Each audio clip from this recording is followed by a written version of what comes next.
Good evening, Crabs fans around the world and around the block, listening on the World Wide Web and on the radio. Crabs baseball is on the air. A very happy Juneteenth to everyone out there listening. America's real Independence Day, in my opinion.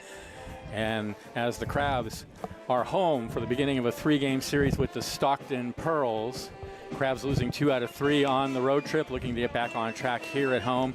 Liam, it was a tough road trip, but at least they pulled one off. Yeah, it was a tough road trip. I mean, the Lincoln Potters showed why they're a really good team. But yeah, Tuesday night, the Crabs got a 3-2 win, really off the strength of their relief pitching. Aiden Dorsch only went 3 1/3, I believe, due to battling a stomach illness. And then Evan Miranda came in, put the team on his back, I think went over 4 innings. And struck out 10, only gave up a solo home run to the Potters. Some clutch hits. Tyler Howard came back on an RBI single in that game in his first at-bat back for the 2026 season. So good game for the Crabs on Tuesday, but then obviously the Potters responded. Wednesday winning 12-4. Potters scoring 9 of their 12 runs in the 3rd inning. Just a disastrous inning for the Crabs. And then last night, the Potters won 8-5 in a game that wasn't really that close for most of the game. The Crabs got 3 runs in the 8th and closed the gap a little bit, but were unable to overcome the deficit. So I think a lot of those guys on the team got a taste of what league play is like. So hopefully, going forward, they'll be ready for it. So. All right, we're ready to start ball. Maybe it's too late to give the starting lineups. Maybe we can do it as we go. I don't know. What do you think, Liam? Yeah, that sounds good. Dylan Patton leads it off for the Stockton Pearls. And the first pitch from Miles Oliver on the mound for the Crabs misses outside 1-0. For the Crabs defensively, it's Oliver on the mound. Jason Arriola is catching. Eli Burnham at first. Colton Borman at second. There's a strike on the outside corner, 1-1 now in the count. Mikey Pickett at short, Everett Johnson at third, Kyron Humphreys in left, Daniel Osborne in center, and Alex Harrington in right. Dylan Patton, the third baseman, is leading off for the Stockton Pearls. And whoa, that pitch misses way high. That got out of his hands. So an undersea battle here tonight between the Crabs and the Pearls. And crustaceans versus mollusk adjacent. Pearls. And that's hit high in the air and caught right behind the first base bag by Harrington for the first out. 1 away. Miles Oliver coming into this start. This is his 3rd start of the season. There's a 5.40 ERA, 6 2/3 innings pitched, giving up 10 hits, 5 runs, only 4 of those are earned, 5 walks, 3 strikeouts. So still kind of finding his groove here. Here's Riley Walker, the shortstop, right-handed hitter, and the pitch from Oliver is a fastball on the outside corner for a strike. Good pitch. Crabs are in their home tie-dyes, and the Pearl are in, looks like kind of light blue, almost like it looks like a tie-dye. The 0-1, this is high, 1-1.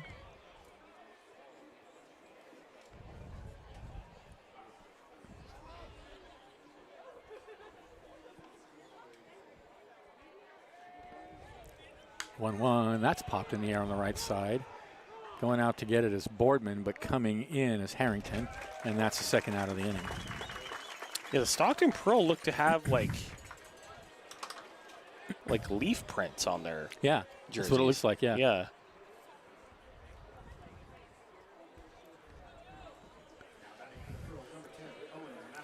Doesn't make for a very interesting mascot. I mean, it's just like a sphere with shiny bits on it. I mean, here's Owen Massa, second baseman. Swung on and missed. 0-1.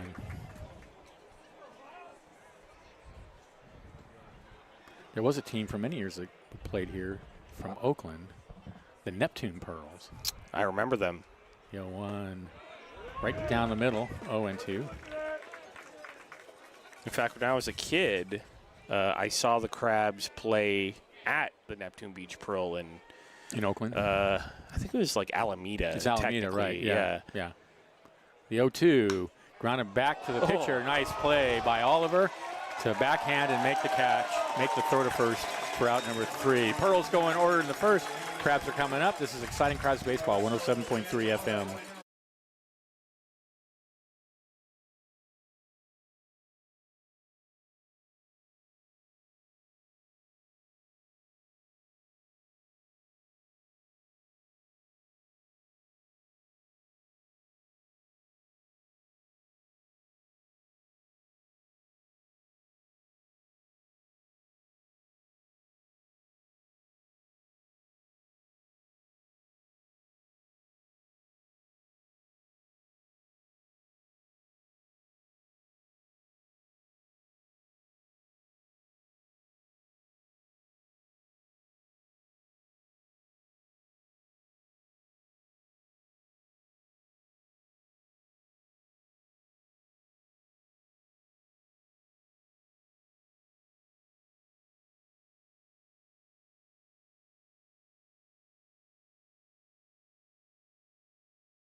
Welcome back to the ballpark.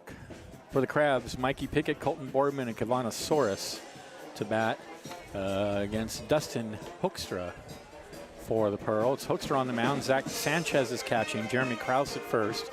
Owen Massa at second. Dylan Patton at third. Riley Walker at short. Mason Zobel in left. Taylor Tran in center. And Charlie Casiza is in right field. So Pickett, Boardman, and Soros to lead it off for the Crabs. Band is here. They're rocking. Oh, I missed the band. Lincoln's a great place to watch a ball game, as I said on the broadcast last few nights, but they lack the crabgrass band. No, so does everyone else. Yep. Not the same. I gotta say, just the crowds other places just don't have the same energy that we do here at the Arcata Ballpark. No, they're always much quieter. There's no heckling. There's no heckling. No. I would take the Arcata Ballpark crowd any day. No, any day. So here's Mikey Pickett. He's out at shortstop, leading off for the Crabs. Well, right now he's at the batter's box, but here's the pitch. Fastball right down the middle for a called strike, 0-1. Interesting delivery by Dustin Hoekstra. He's almost straight over his head.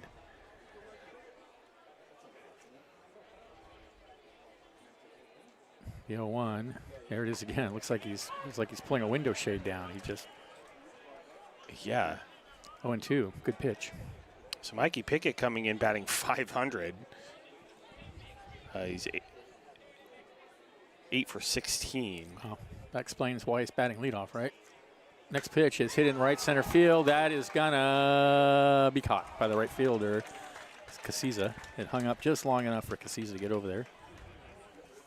1 away. Here's Colton Boardman, the second baseman.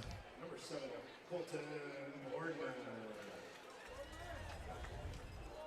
Boardman's coming in batting .344.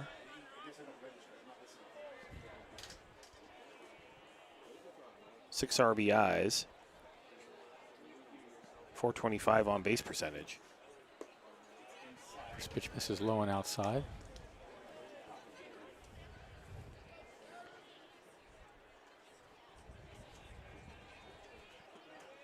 Seven stolen bases.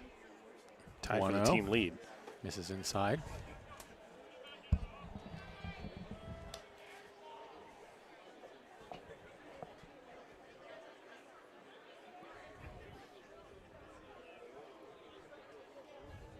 Two and 0 the count.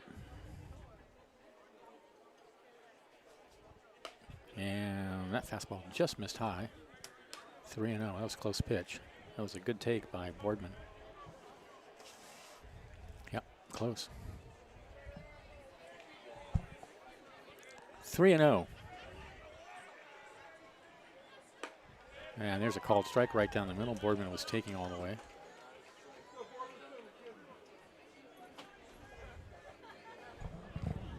Three and 1.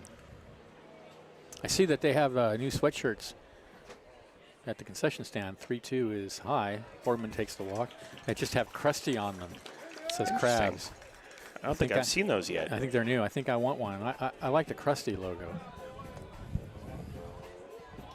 Yeah, the primary Crabs logo. And this one features Krusty prominently. So here's Kavanasaurus. I wish we had those caps. For a while we had caps that had Krusty on it. It was just Krusty. I know. And I had one and I lost it. Here's Kavanasaurus. We need to get you that Cal Poly Humboldt Totally. Crabs hat. Definitely want one of those. And there's a pitch just on the outside corner. Good pitch on the black, 0-1. So Boardman over at first, 1 out.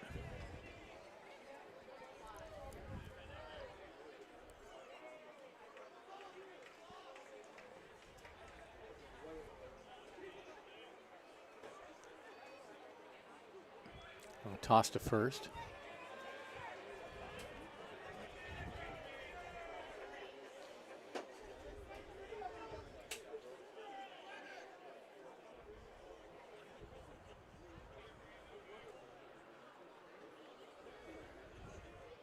Runner goes. The 0-1 is a breaking pitch in there for a strike. To throw down to second is,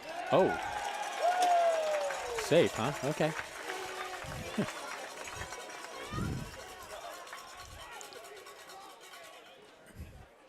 So 0-2 to Soros. Boardman gets the stolen base. He's at second. I thought he was pretty clearly out, but Well, the throw was well ahead of him. but the fielder didn't. The second baseman didn't complain or question it. So he must have missed the tag or something. 0-2. Runner goes again, and the pitch is fouled out of play. Well, we know from watching Colton Boardman this season that He doesn't stay put. very aggressive.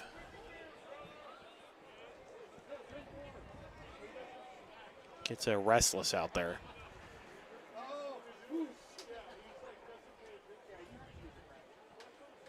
From the set. Look out at second. And here comes the 0-2. Fouled away. Soros hanging in there. Eli Burnham is on deck.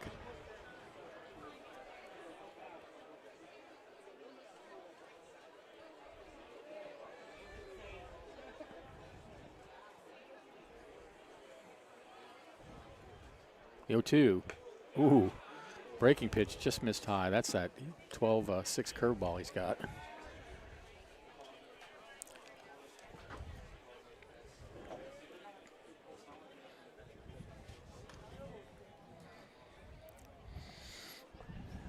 One and two to count. Extra deals high.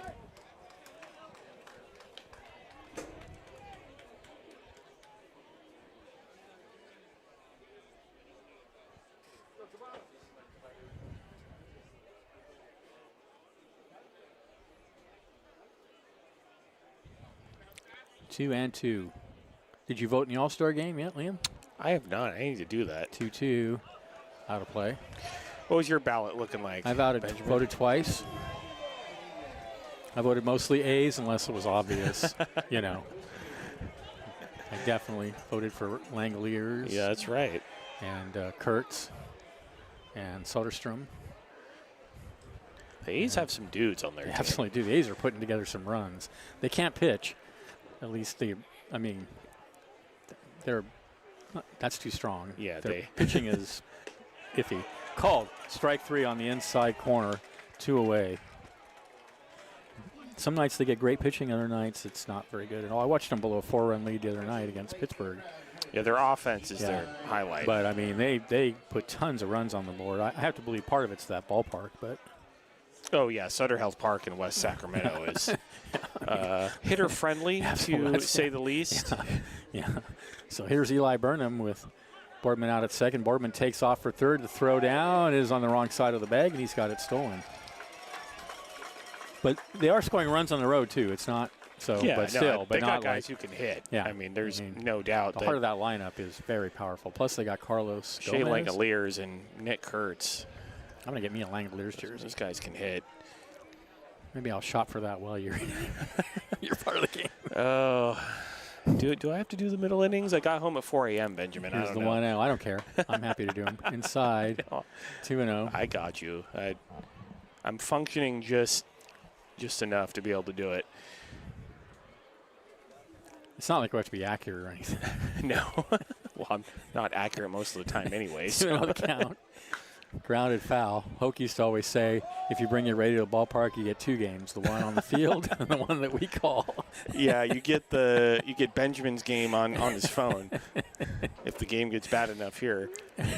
Yeah, right. Yeah. No, I deleted it. Well, I deleted it. You'll have I deleted it 3 nights ago. I've not played. You'll have it back by Monday. 2-1 pitch. Breaking pitch misses high. 3-1 now to Burnham. Boardman at third. 2 are out. No score. Bottom of the first. Yep. I haven't played in days. Yeah, well, see how long that lasts. 3-1.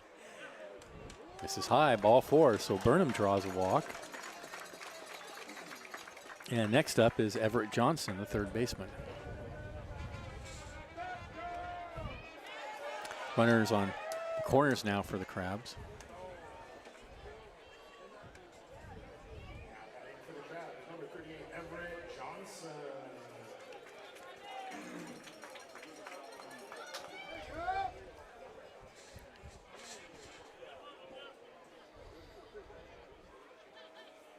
And the pitch, high and inside.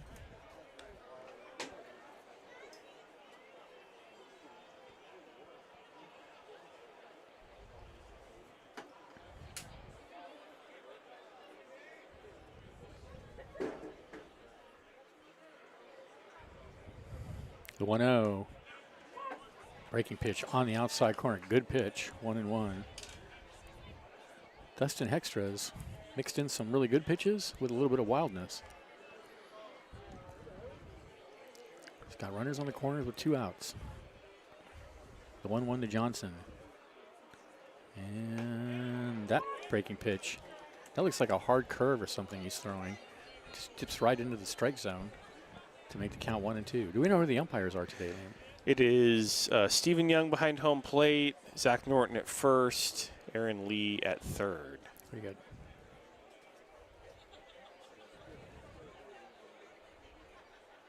Oh, now there it is again. Dang. Nasty. And Johnson strikes out swinging to end the inning. No runs, no hits, no errors.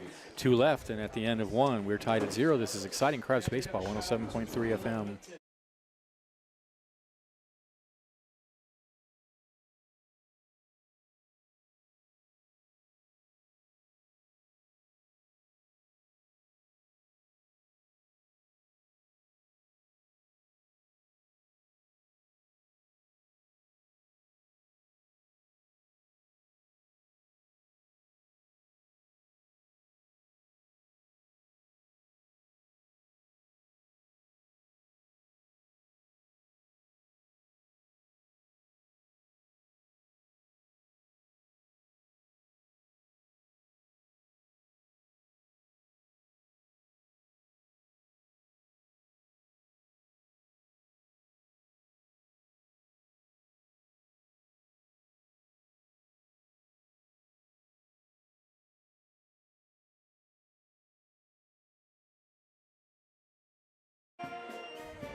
Welcome back to the ballpark. Top of the second inning. It'll be the 4, 5, and 6 hitters to start. Mason Zobel, Owen Cannon, and Jeremy Krause. With left-hander Miles Oliver still on the mound for the Crabs.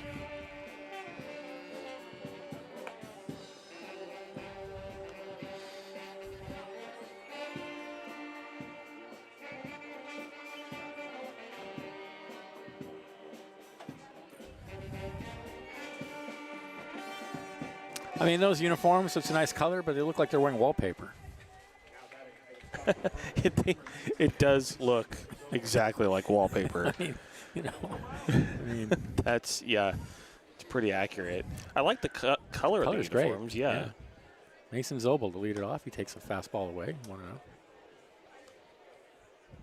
Yeah, if you take all those, like, leaf prints off the Yeah. jerseys, I think they'd be Yeah.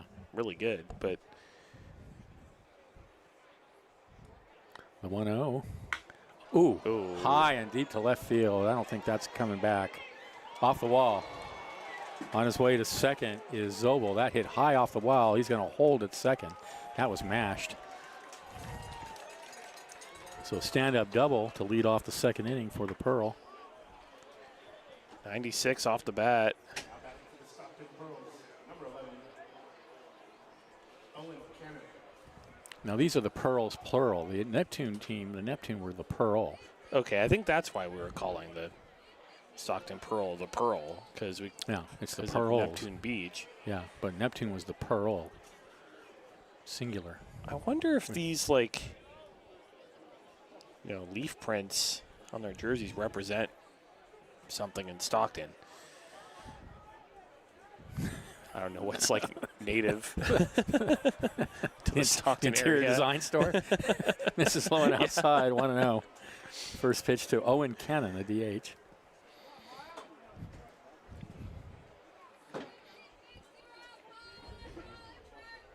Yeah, 1-0, big swing and a miss, 1-1. The single A team in Stockton is called the Ports, I see, the Ports. but there is a port in Stockton. Of So course, yeah. They're on the river, right? On that the, one makes sense, yeah. Next pitch misses down low, 2-1. Yeah, I hear interesting things about Stockton as a town. I've only driven by it, and it looks interesting to me from the outside. It looks like it's got a very interesting old town with some very old industrial buildings down there. Swung on and tapped foul.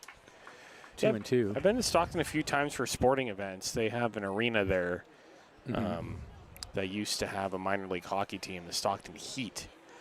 So I go see the farm team for the San Jose Sharks, the San Jose Barracuda, play in Stockton. And their arena is kind of in a very industrial part of town, but it's a cool arena. 2-2.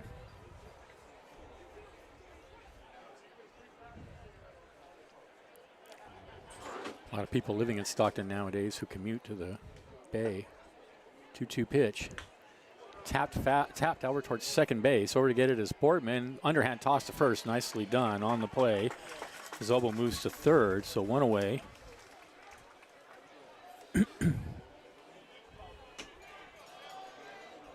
Cannon out 4-3. And here's Jeremy Krause, first baseman. 6-hitter.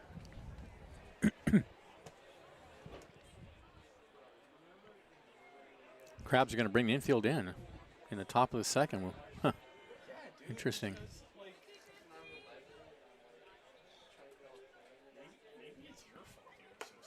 Misses high and inside, 1-0. I'm surprised that the Crabs have brought the infield in on the grass in the second inning with a runner at third. That's a dangerous strategy, really. The next pitch misses low and outside. It does make the out at home, obviously more possible, but it also increases the odds of the ball getting through the infield. And there is only one out, so I don't know. I think it's a questionable strategy myself, but what do I know? 2-2 is grounded over to first. He's going to step on the bag as he looks the runner back third, so it worked there. 2 away. Now they can go back to regular depth. I think at this point in the game, I mean, you know, even if that ball got through, the Crabs trust their offense to Yeah, that's true. That's a good point. to overcome a 1-0 lead. So yeah, that's a good point. Yeah.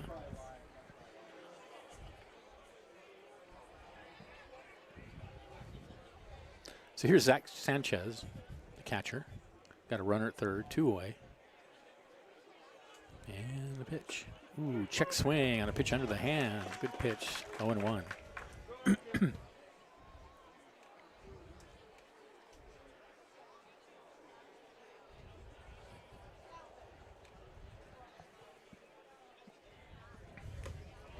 Big swing and a miss. Foul tipped. 0-2 now to Sanchez.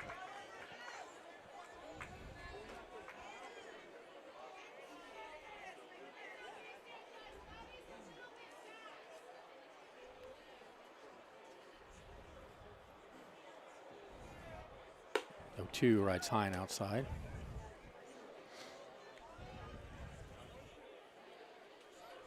Too far off the zone to be a good waste pitch. 1-2. Down low, and the count goes even.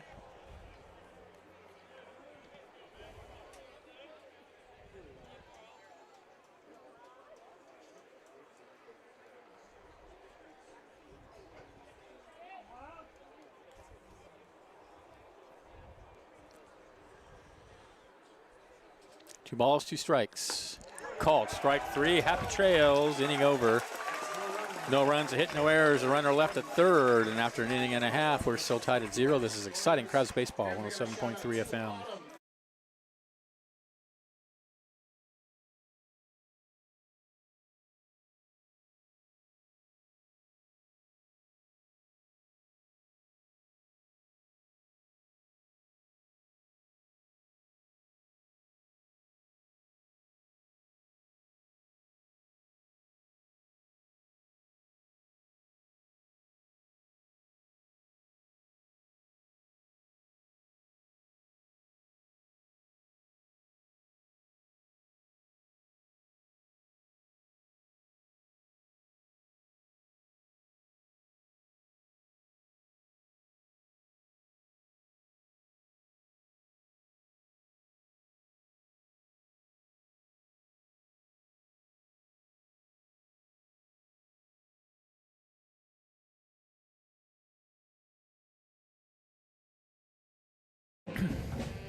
Welcome back to the ballpark.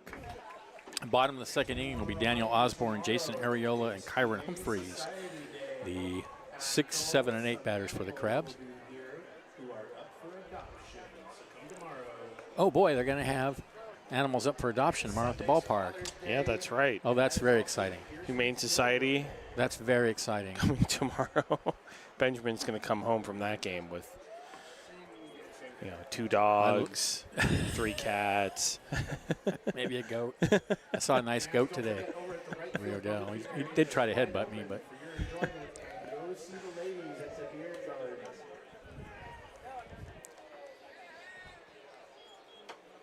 And I saw a nice cat too, but it came up to me and wanted me to pet it, and then as soon as I did, got all bent out of shape and swatted at me. Wow. You must have done something. That's rude. That's rude. I didn't invite the interaction at all. So here's Osborne to lead it off. And the first pitch is a strike right down the middle, 0-1 from Dustin Hextra. Osborne coming in batting .361. He's 13 RBIs, 6 walks. 457 on base. Ground ball out to second base. Scoops it up. 1 away.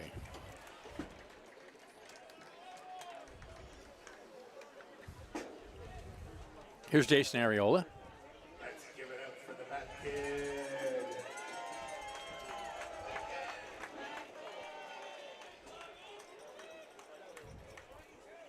And now at the plate for the Humble Crabs, number 35, Jason Areola.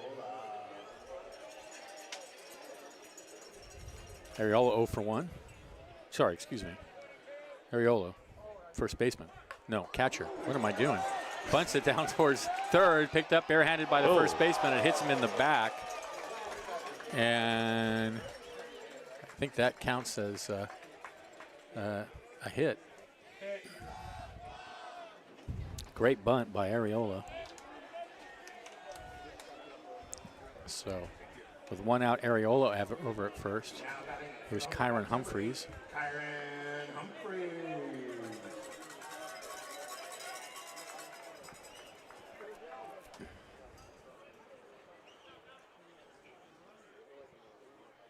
The pitch.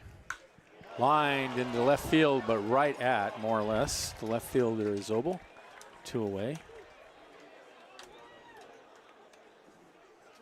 And here's Alex Harrington. That was 102 off the bat. Yeah. To left field. Yeah, that was hit hard. Well, it's good to see him hitting the ball hard. Yeah, If it was an out. It's definitely been struggling a bit offensively so far this season.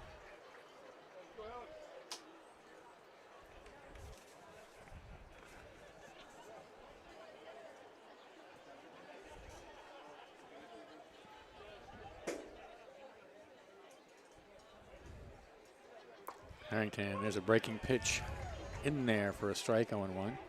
Alex Harrington batting .368.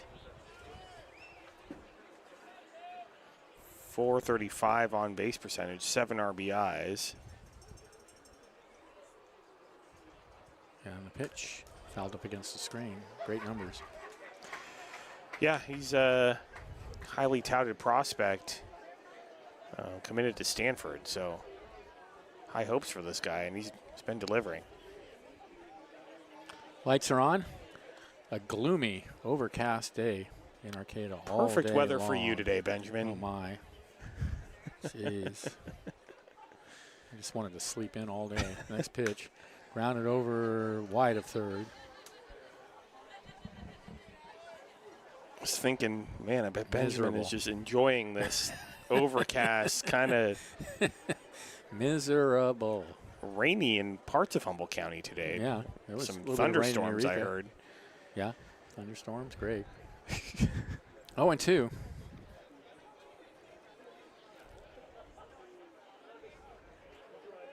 And there's a breaking pitch over the batter's head. The runner's going. The throw down the second is in time. Ariola caught stealing the end of the inning. For the Crabs, no runs, a hit, no errors, nobody left at the end of 2. We are tied at 0. This is exciting Crabs baseball, 107.3 FM.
Welcome back to the ballpark. Taylor Tran, Charlie Casiza, and Dylan Patton to bat for the Pearls with the score tied at 0. Both teams with a hit. That is the world famous crab grandstand, everybody. Fans, we got an update in case you missed it from earlier today. We have the final score for the 2026 FIFA World Cup. United States 2, All right. Australia 0. Thanks, by the way, to North Coast Co-op, North Coast Audiology, U.S. Bank in Arcata, Compass Community Credit Union for bringing the starting lineups that we didn't read tonight.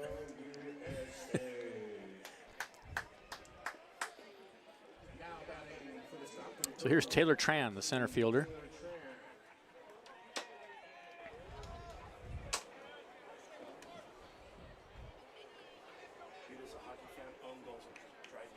And there's a pitch fouled out of play.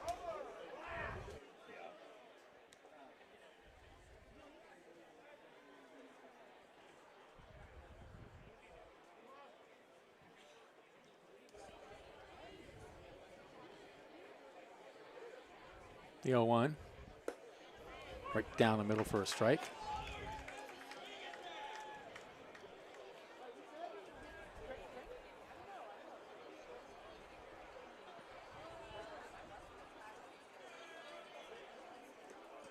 This is down low. 1-2.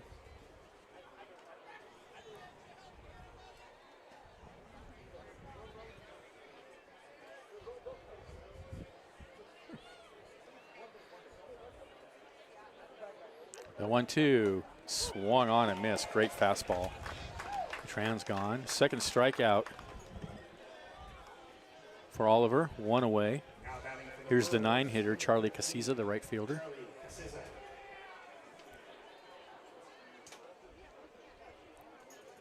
That's a good name, Kasiza. It is a good name. When he's going well, he can say he's Kasizzlin'. That's a good one, Benjamin. 1 out. Here's the pitch. Fouled up, out of play.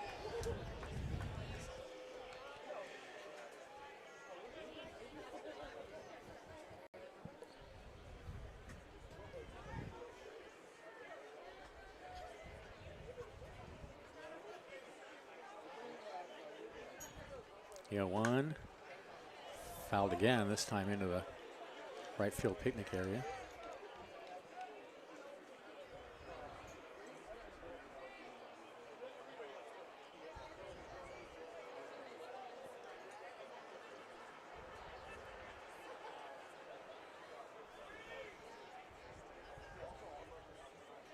The 0-2 just misses outside with a fastball, 1-2.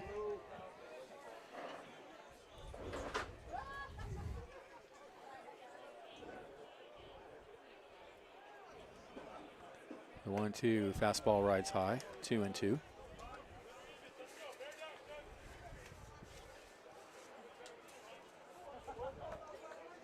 Pearl have a pretty big roster. I'm happy to see that. 2-2 pitch. Misses inside, 3-2. A lot of guys from San Joaquin Delta Community College. A few from CSUMB.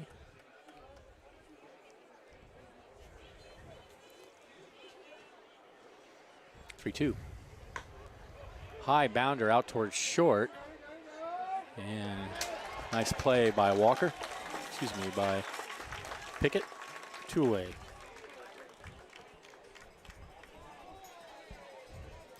Now batting at the top of the order for the Stockton Pearls, number 16, Dylan Patton. Back to the top of the order. Here's Dylan Patton. Popped to first in his first at bat.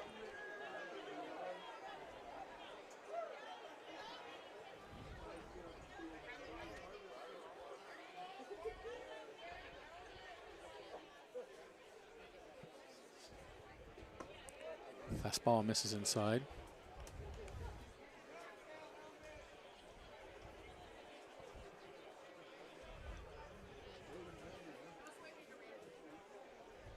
The 1-0. Shallow left field leaping catch by Pickett. And that ends the inning as the Pearls go in order in the third, still tied at 0. This is exciting Crowds Baseball, 107.3 FM.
Welcome back to the ballpark.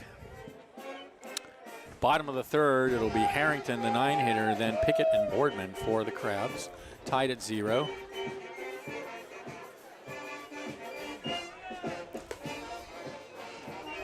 Game rolling right along.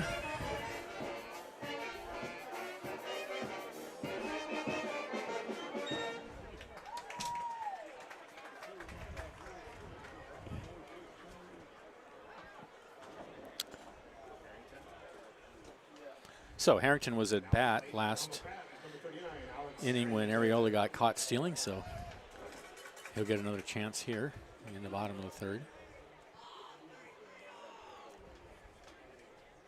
And the pitch misses outside. That's a very little Crabs fan over there. Oh, yeah. Cute little baby. Got to start him young. Absolutely. 1-0. This is away.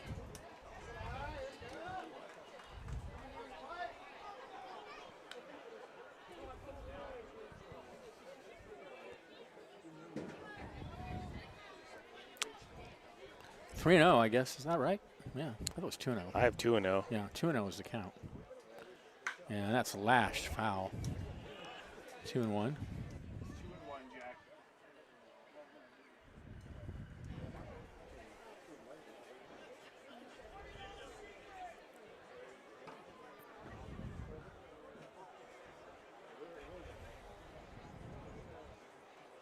The 2-1 misses high.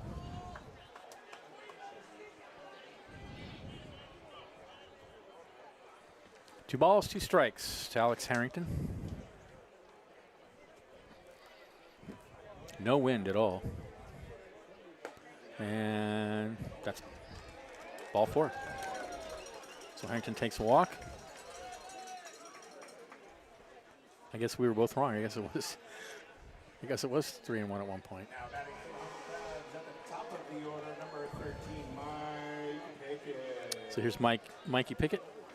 Is this still accurate? Marysville Giants for 5 games before you get the So the way the league is set up now, we have to play everybody 5 times. So 0-1 the count. in order to make Sorry, 5 games, he's 0 for 1. it has to be Tuesday through Friday with a double. Here's the pitch.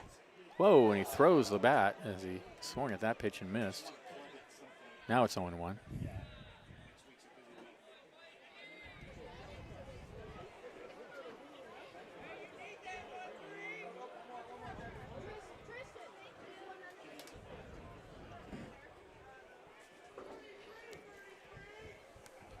I wonder what kind of dogs they're going to have here tomorrow.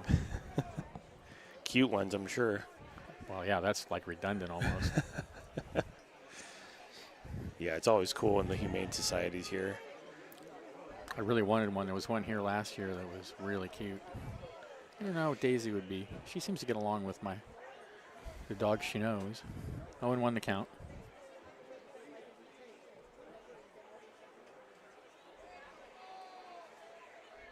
And the pitch. Popped high in the air on the infield. Foul territory now by first base. And under it and making the catch is Kraus. 1 away. So Pickett fouls out to first. Harrington holds at first. Boardman to the bat. Walked his first appearance.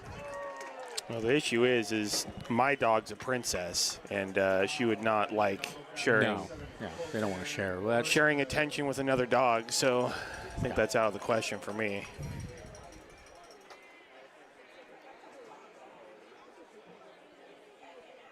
And the pitch, low, 1-0.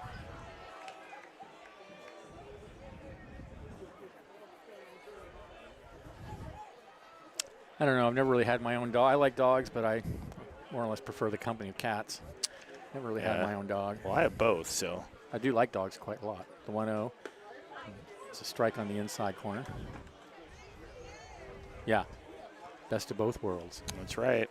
1-1.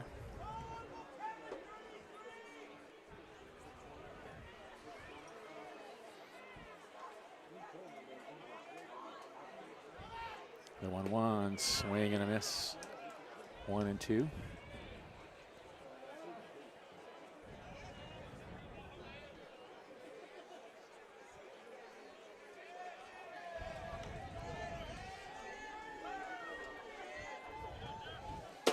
Harrington a short lead over at first.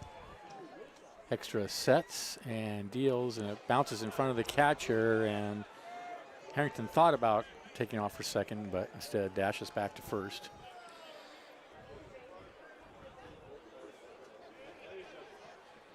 So 2 balls, 2 strikes now, the count to Boardman with Soros on deck.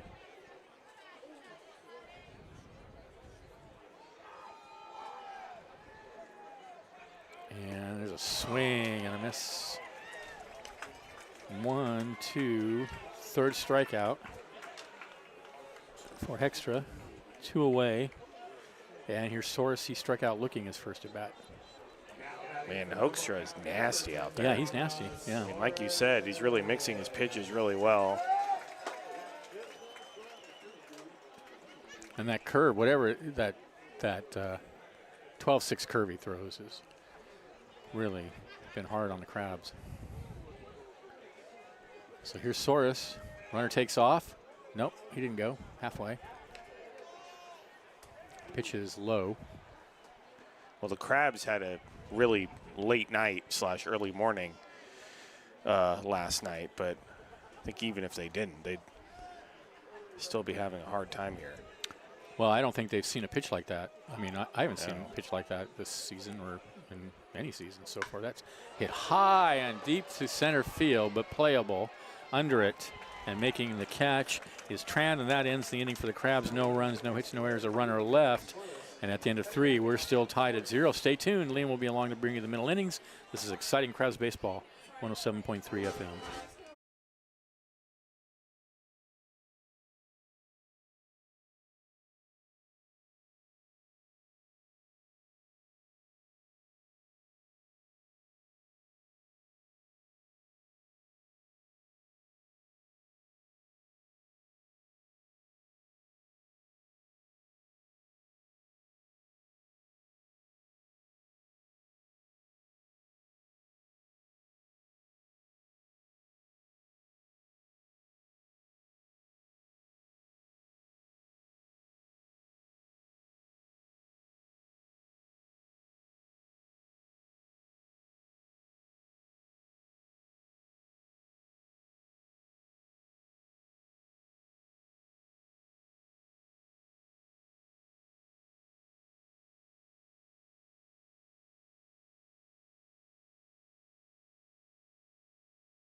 Welcome back. Top of the 4th inning, it'll be Walker, Massa, and Zobel for the Pearls. And here's Liam. Thanks, Benjamin. Miles Oliver out for his 4th inning of work.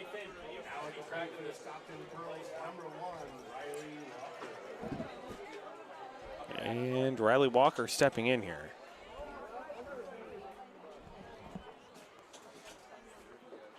Pitch to Walker outside 1-0.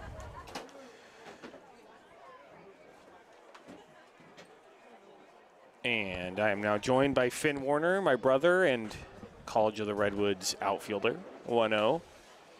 Fouled off to the right, 1-1.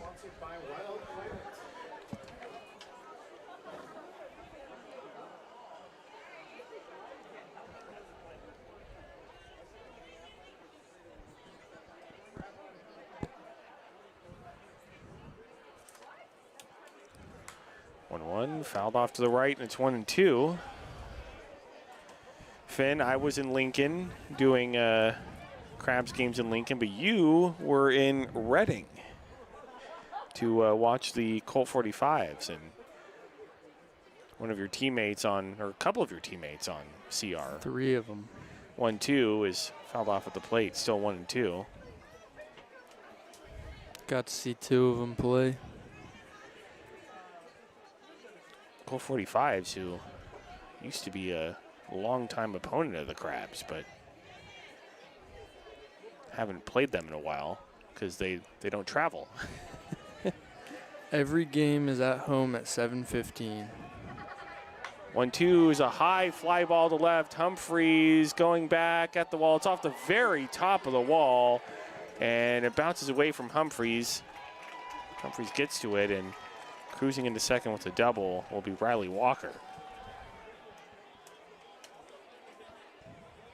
I think the Crabs might be a little tired. I am also a little tired. Yeah, we played the game, 6:05 in Lincoln last night, drove home, got home around 4 in the morning.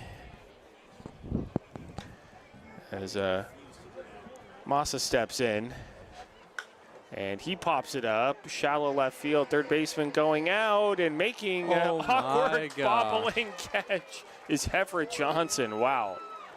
Almost dropped it there. It's impressive he stayed with it. Yeah, great play by Everett Johnson in the end. I mean, that was a really awkward catch. I feel like Pickett might have had a better chance getting that one. Yeah, they almost collided there. It's runner at second with one out. Now I'll bring in Mason Zobel.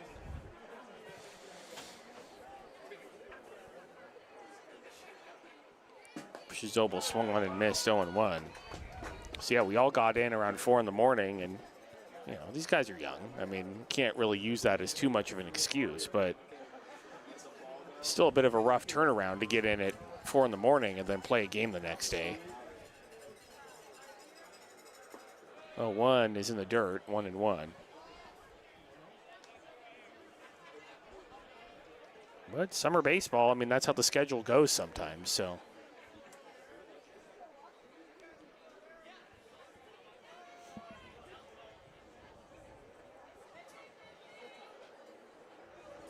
One will pop up into shallow right field. Right fielder making the catch, and a great throw back in by Alex Harrington to hold the runner at second, 2 away.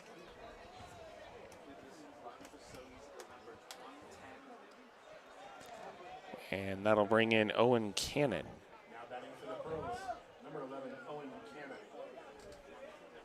I mean, with all due respect, the Colt 45's game was an enjoyable experience.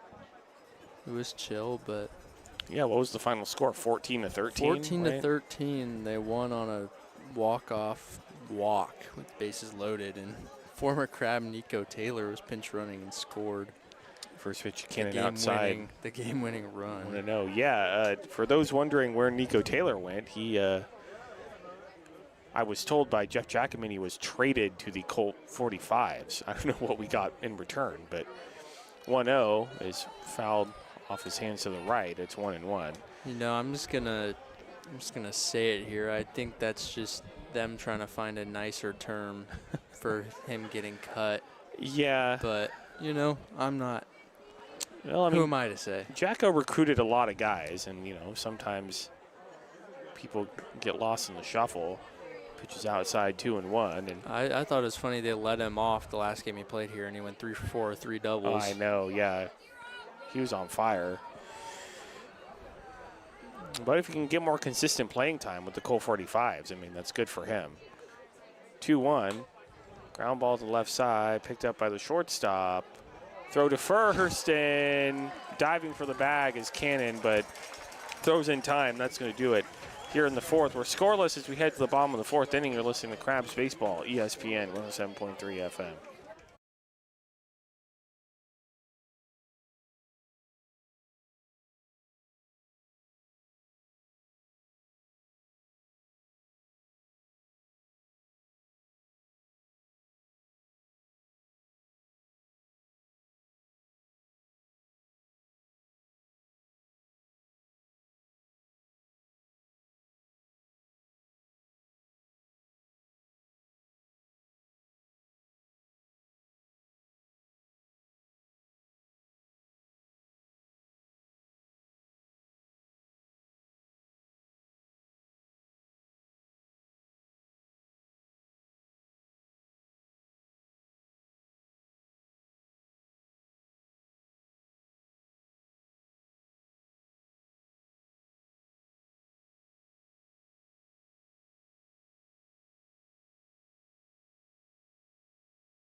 Welcome back to downtown Arcata.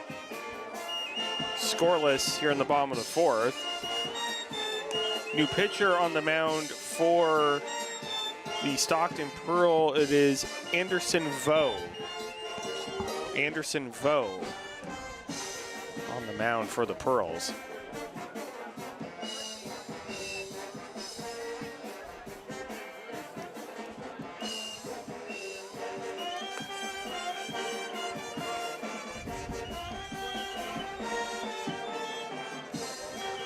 And Vo will face Eli Burnham, Everett Johnson, and Daniel Osborne.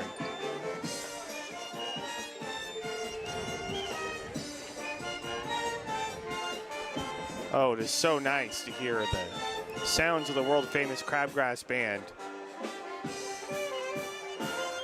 After 3 games in Lincoln.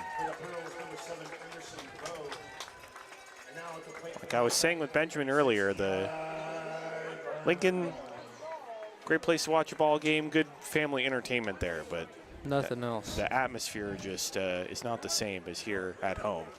I mean, I was just referring to the city. In there for a called strike 0-1. I'm just joshing. It's not not bad. Lincoln's a nice town. Lincoln's cool. I like Lincoln. I only remember going 0-1 outside, 1-1. being bat boy for one game, and pretty sure Daniel Susak played in that one. Yeah, Daniel the Susak, Potters. the Roseville native. 1-1, high and inside 2-1. I mean, on the trip, the team hotel was in Roseville, so we spent more time in Roseville than anywhere else, and then at the ballpark in Lincoln. So I didn't really get to experience the city of Lincoln very much. 2-1. This is inside 3-1. I got to experience the Roseville Galleria. McBean is nice. I like McBean. Yeah, it really is a nice ballpark. The 3-1, high and inside, ball 4. If I remember, it's turf infield, grass outfield, I think? Or is it all Yes. turf? I think you're right. I'm pretty sure it's a grass outfield, but And there's like brown turf around home plate and around the bases. And the mound might be dirt at McBean, but everything else is brown turf, which is interesting. Everett Johnson stepping in. Runner at first, nobody out. And in there for a called strike, 0-1. Early July, the Crabs will head to Healdsburg for a 3-game series, and then straight from Healdsburg go to Medford for the weekend. Always look forward to going to Medford. 0-1, high and outside, 1-1.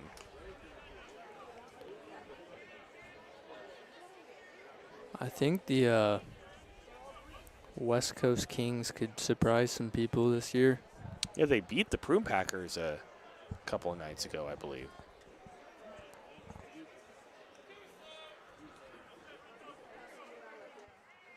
Thank you, Tamara.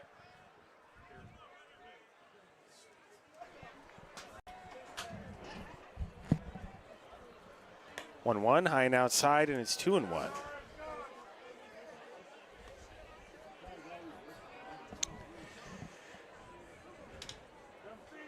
Oh, I see Benjamin acquired some popcorn.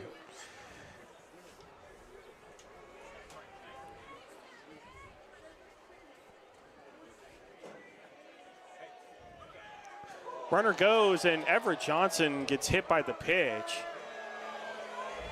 And I think it was last night he was hit twice. So, pretty painful couple of days for Everett Johnson.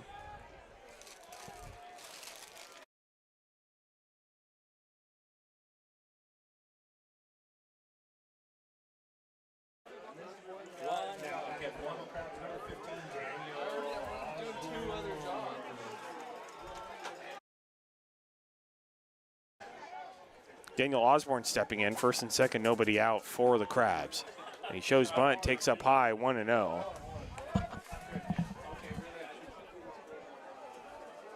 And now the coach for the Pearls going out to talk to his pitcher, Anderson Vo, new pitcher for the Pearls in this inning. Well, we have a moment. Let's take a look around the Pacific Empire League today. We have 2 league games and 2 non-league games, including ours. The West Coast Kings currently lead the Marysville Giants 5-1 in the top of the 5th. You were telling me during the break, Finn, that West Coast Kings could surprise some people. They're looking pretty good. They beat the Prune Packers a couple of nights ago, so And the Solano Mudcats lead the Medford Rogues 9-2, top of the 5th at Harry and David in Medford. And then the Prune Packers leading the Stonecutters 9-1, top of the 7th in Healdsburg. So 1-0 to Daniel Osborne.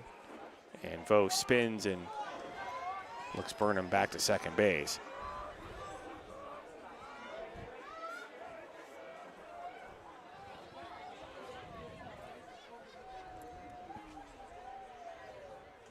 And a great bunt by Osborne just rolls foul down the third base line. Second, I thought that was going to stay fair. Would have been a gorgeous bunt, but just took a left turn. With Osborne's speed, any bunt down the line is a very difficult play. Yeah. For the defense. Daniel Osborne's been really good for the Crabs to start the season.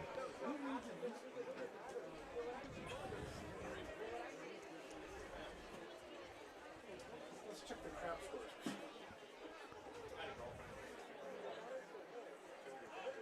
1-1, and Osborne bunts it right in front of home plate. Catcher picks it up on to first and gets away. 1 run's going to come in to score. Second run being held up at third. The play at second. And Osborne's safe, and the Crabs lead it 1-0. So that's going to be a bunt single and an error on Zach Sanchez. Or no, it's a straight error. So it's going to be just an error on Zach Sanchez, the catcher.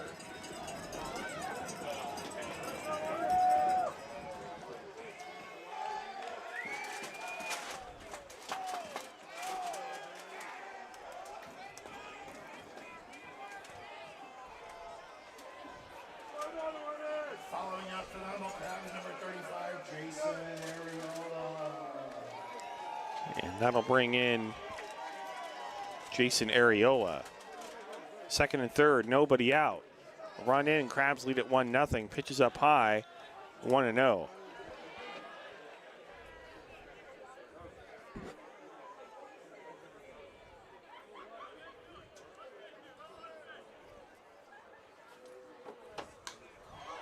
Is popped up, shallow right field. Right fielder coming in, making the catch, tagging up from third, and coming in to score is Everett Johnson, and the Crabs lead it 2-0 on the sac fly.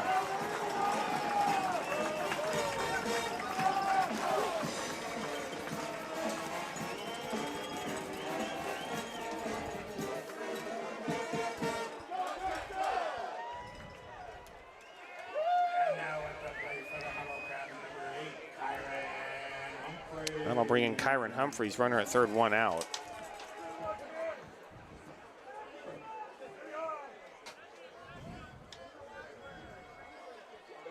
He hit a ball very hard last at bat right to the left fielder. He did.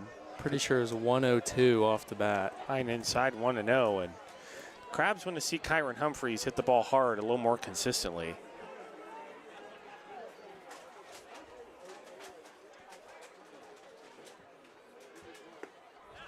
In there for a called strike, and it's 1-1. Something I'm noticing is his stance looks different right now. He's keeping the bat on his shoulder until the pitch is thrown, which he was not doing before the road trip, as far as I know. I wonder if Tommy Gale was coaching him up a bit. 1-1, swing and a miss. 1-2. I mean, sometimes when you're in a slump like that, you just need some type of cue, some type of tweak. And just you hope it opens things up for you at the plate. Yeah, Tommy Gale was your former coach with Humboldt Eagles. 1-2. Up high, 2-2. So you're familiar with his coaching style. Just hanging around him on the road trip. Very calm. Super chill dude. Very calm demeanor. But, you know, he could obviously get on guys. Get annoyed. He's got a good vibe, though, around the team. And called strike 3, and Kyron Humphreys doesn't like the call. Let's check the TrackMan, and ooh, it just scraped the zone. ABS would not have overturned that, unfortunately. for Kyron Humphreys. Benjamin still doesn't like it. I'll bring in Alex Harrington. I just don't think Humphreys deserves that. Yeah, no, it's really tough. Harrington takes a pitch up high, 1-0. It's the type of stuff that happens when you're slumping. Yep, that's right.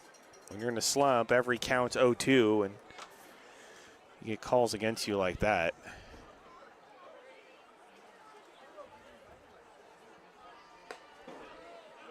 One-0 up high, 2-0 to Harrington.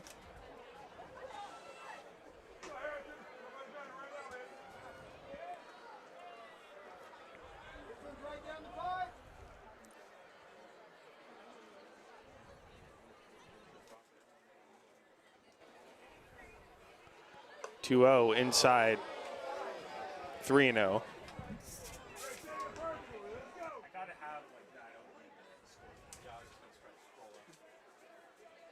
can't really do it until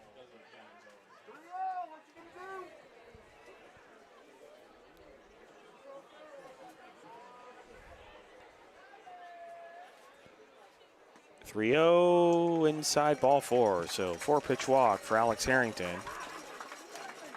First and third for the Crabs with 2 away. And I'll bring in the top of the order and Mikey Pickett. Let's give it up for that boy, Micah.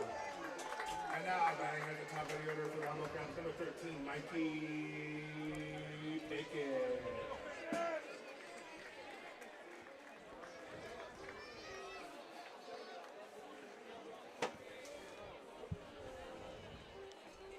Runner goes from first, pitches a ball, the throw down to second, gets into center field, and coming in to score on the play is Daniel Osborne, and it's 3-0.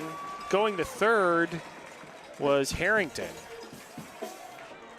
Something I've noticed about these non-league teams is the little things, the little fundamental parts of baseball they just don't take care of all the time, and it gives so many opportunities for such a good team like the Crabs to just run all over them. And the Crabs are so aggressive on the bases that they will 100% take advantage of those opportunities. 1-0, outside 2-0. Mikey Pickett played high school baseball at Kennedy High School, I believe, in Sacramento area, and they came here and played in my team. We played Arcata High School last year in playoffs. 2-0 in there for a called strike, 2-1. So Mikey Pickett was pretty close to home. And fun fact, Crabs starter Ben Lukens started that game for the Arcata Tigers, and we threw a combined no-hitter and beat them. 2-1, low and outside, 3-1.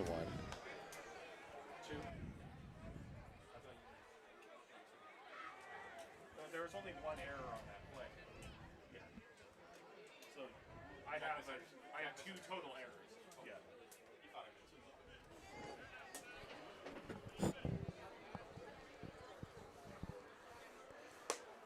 3-1 in there for a called strike. Not even close. Not Goes even full close. 3-2.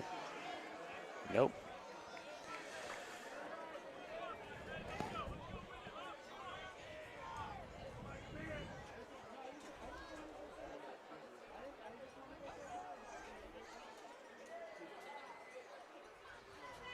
Three-two, fouled straight back. I wonder if We'll do it again, 3-2. I wonder if Pickett was aware of the Humboldt Crabs' existence when he came to Arcata to play his last high school baseball game, or if Yeah, I don't know. Jacko was aware of him. 3-2, fouled back to the screen again. Still 3-2. Oh yeah, Jacko has a lot of connections, different colleges and high schools, so wouldn't be shocked. Fresno State is one of them. I mean, I miss Jet Ruby every single day. Oh, Jet Ruby was a legend. Luis Ariz type guy. Yeah. Just contact, he probably hit like 500. 3-2, ground ball to the left side, through the left side for a base hit. Coming in to score is Harrington, and the Crabs lead it 4-0.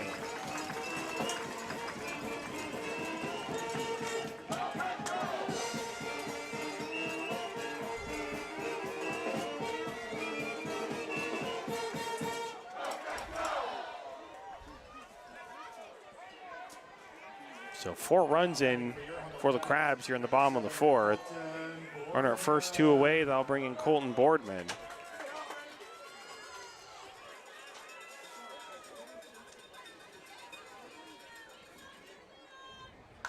And lashed foul towards the Pearls dugout. 0-1.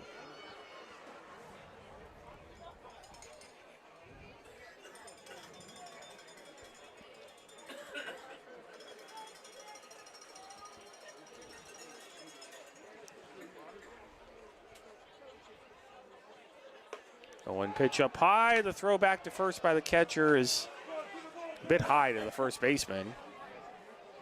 And Pickett's back in safely.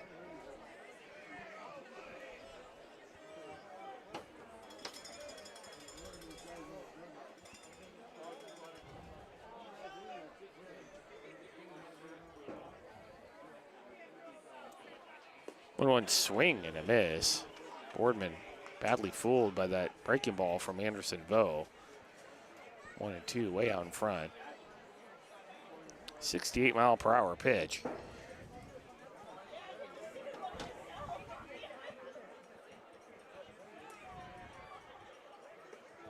One, two, just misses low. And it's 2-2.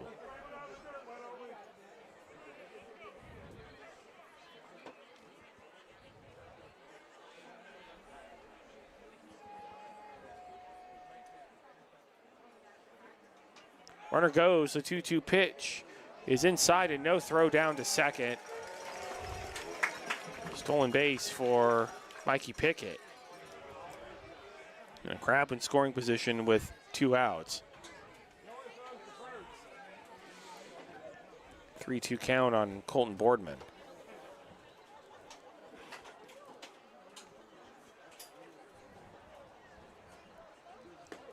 Three-two called, strike 3, and gonna have to.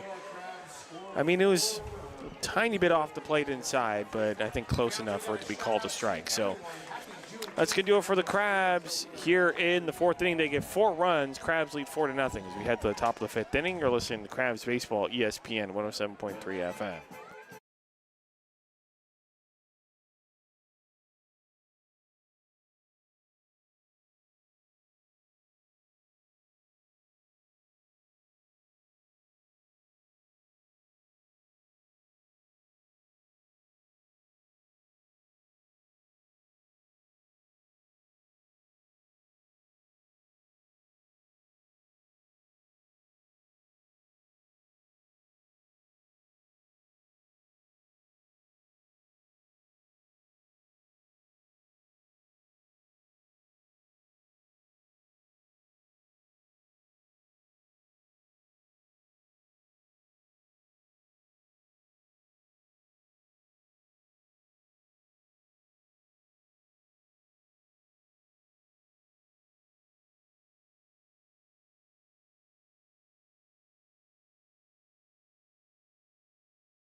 Welcome back to the Blue Lake Casino broadcast booth. Now back here at the Arcata Ballpark in downtown Arcata. 4-0 Crabs. And Miles Oliver out for his 5th inning of work. He will face Jeremy Krause, Zach Sanchez, and Taylor Tran.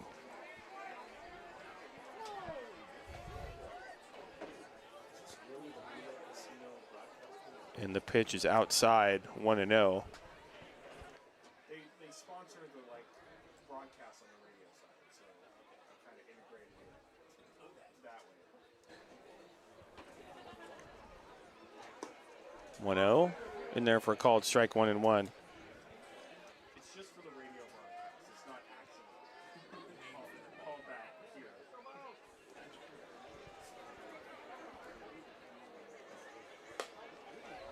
1-1, high and outside, 2-1.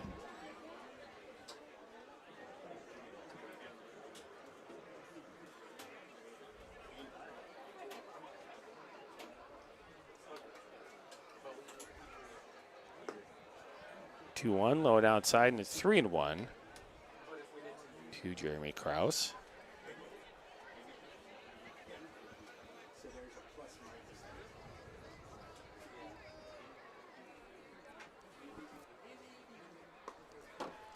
3-1 outside ball 4. A leadoff walk. And that'll bring in Zach Sanchez. Now batting for the Stockton Pearls, number 22, Zach Sanchez.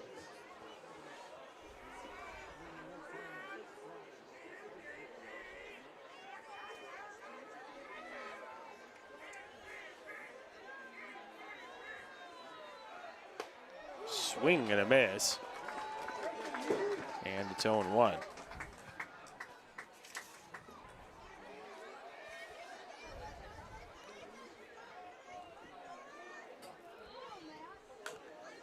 And the 0-1 is fouled off to the right.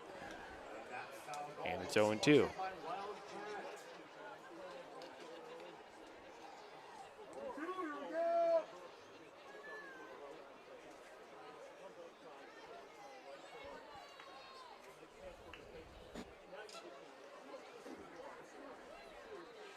Vucevic swing and a miss, strike 3.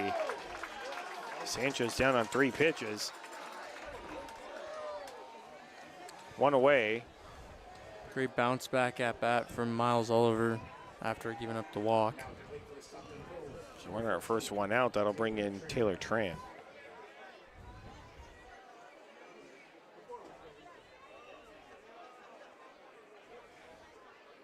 So Tran lone inside 1-0.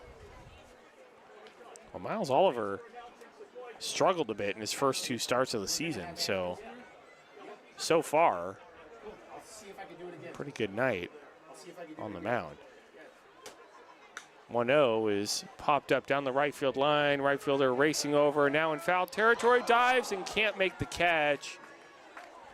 And hopefully Alex Harrington's okay. Took a bit of a tumble. Well, he didn't catch it, but he's up quickly, so. That might be one of the fastest I've ever seen someone run on this field. Yeah. Unfortunately, the TrackMan system, I don't think it tracks sprint speed, but if we had, man, he was fast. fast. If we had StatCast, yeah, right. my gosh, he was flying out there. 1-1, a fly ball out to center field and ranging over to his right and making the catch is Daniel Osborne, 2 away. Krause remains at first. And they'll bring in Charlie Casiza. Now batting for the Pearls, number 13, Charlie Casiza.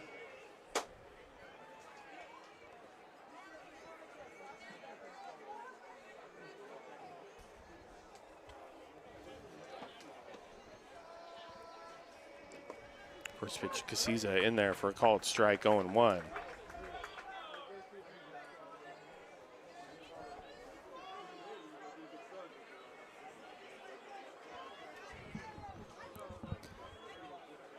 Kind of looks like, It's over to first, Krause back in safely. I mean, Casiza is not a very large human being. Yeah, he's pretty small. The 0-1 pitches up high, 1-1. Well, that's the beauty of baseball. I mean, you can be small, you can be big. You can be really big, you can be really small. You can be successful. Pitches in there for a called strike, 1-2. Just looks like the bat is very big in his hands.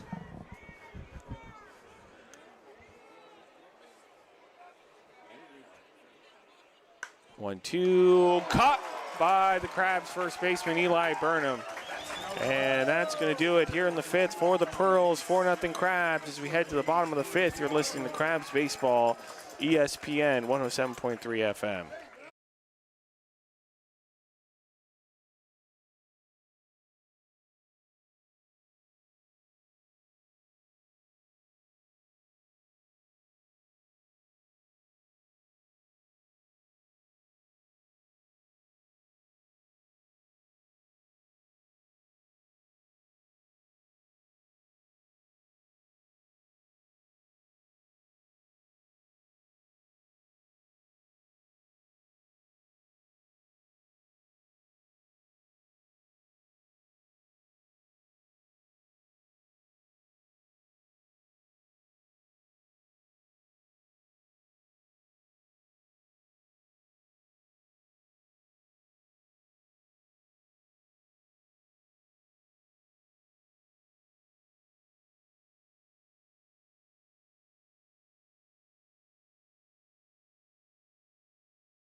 Welcome back to downtown Arcata. It is the bottom of the 5th inning. New pitcher for the Pearls.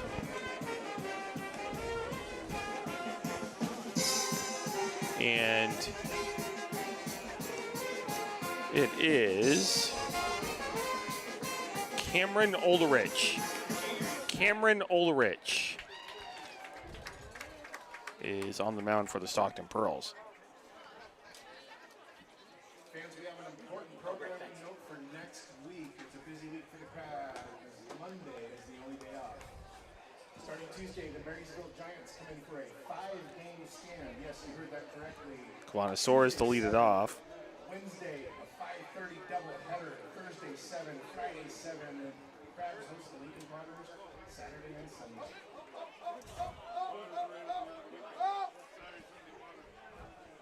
Now on the mound for the Stockton Pearls, number 9, Cameron Ulrich.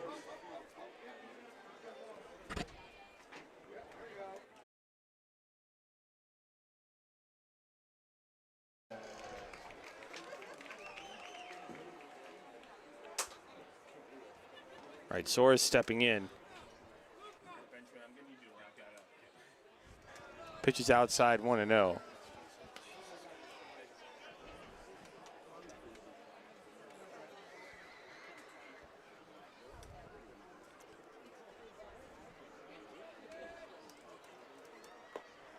Going outside again, 2-0.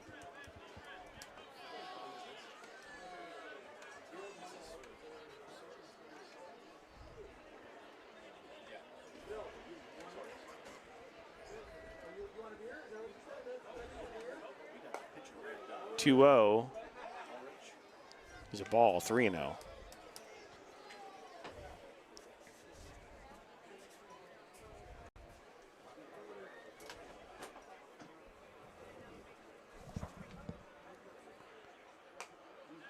In there for a called strike, and it's 3-1. Benjamin does not like the call, and Scrape the zone, Benjamin. That's not getting overturned.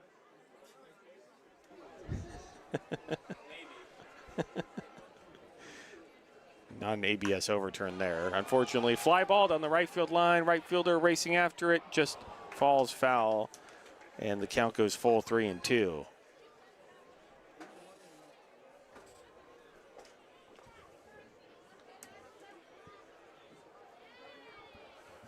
It's a long strike. Long strike indeed. Fortunately, Kwanasaurus has had quite a few long strikes this season. He's pulled a few balls onto the freeway, but foul.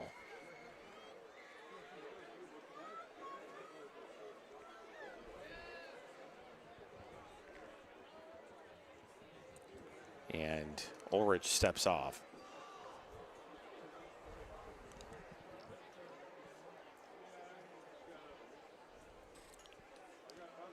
Three-two, way inside. Almost got Soares, but it's ball 4 anyway.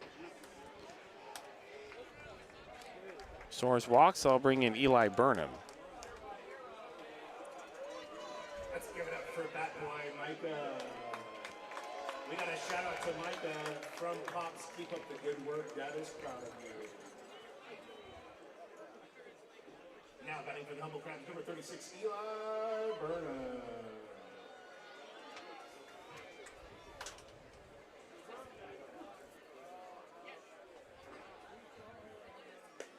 Pitches outside, 1-0.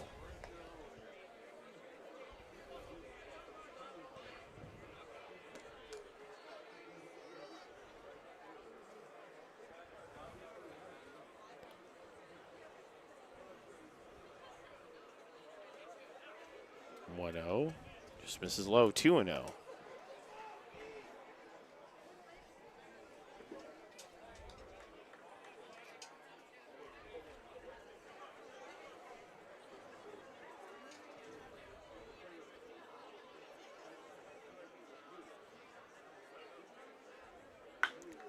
Ground ball past the pitcher's glove, right to the second baseman, flips to second for 1, back to first, in time, double play.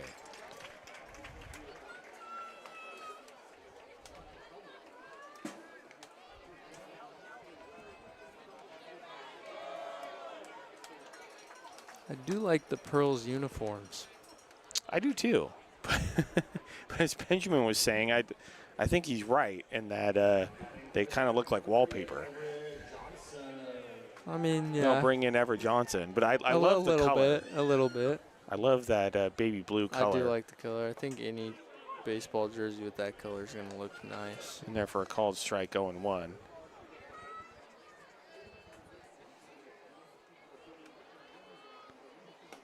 And swing and a miss. That's true. I think 0-2. the orthopedic office in Eureka has the same wallpaper in there, if I remember correctly.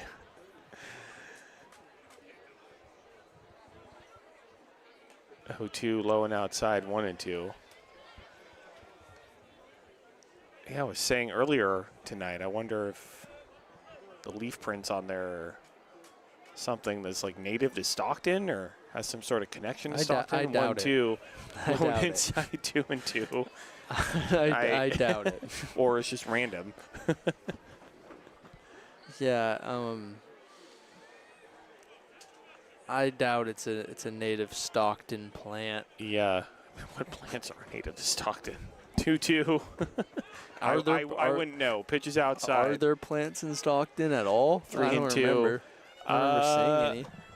You know, we've only been to the Stockton Arena, the area where the ballpark and the arena are, and there aren't a whole lot of plants there, I can tell you that. And breaking ball right down the middle, called strike 3. And that's going to do it for the Crabs here in the 5th. 4-0 Crabs as we head to the top of the 6th inning. Listening to Crabs Baseball, ESPN 107.3 FM.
Welcome back to downtown Arcata. It is the top of the 6th inning, and the Crabs lead the Pearls by a score of 4-0. And Miles Oliver out for his 6th inning of work. He will face the top of the Pearls order, Dylan Patton, Riley Walker, and Owen Massa. That is the world famous Crabgrass Band. In Transit's last call. And Kid had one job to do. He had one job. Well, kid had one job to do, and that was to keep track of the plays for me. He's right here. He's on the radio with you. He's watching the game. No. Christy Patton is a fly ball to center field, going back and nearing the track as Osborne makes the catch, one away. I'll give Finn a break. He was just in Reading, you know. Rot anyone's brain. I know. Went to a Colt 45s game. I mean, you know. There you go. You need a little bit of time to recover from that. And we have a pinch hitter. It is Nolan Walker. Nolan Walker takes a strike, 0-1.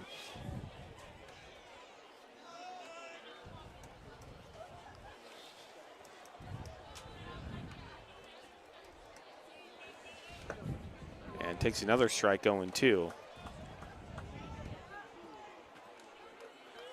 So Nolan Walker pinch hits for Riley Walker. Riley Walker. I assume they're related, but I wonder if they're both related to Walker, Texas Ranger. Pitch is fouled off onto F Street. Still 0-2.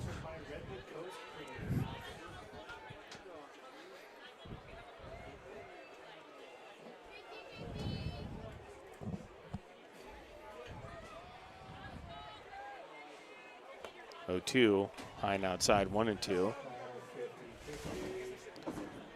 So Riley Walker goes to Cal State Monterey Bay, and Nolan Walker goes to San Joaquin Delta, but they can still be related and go to different schools, of course. Sure. Yep.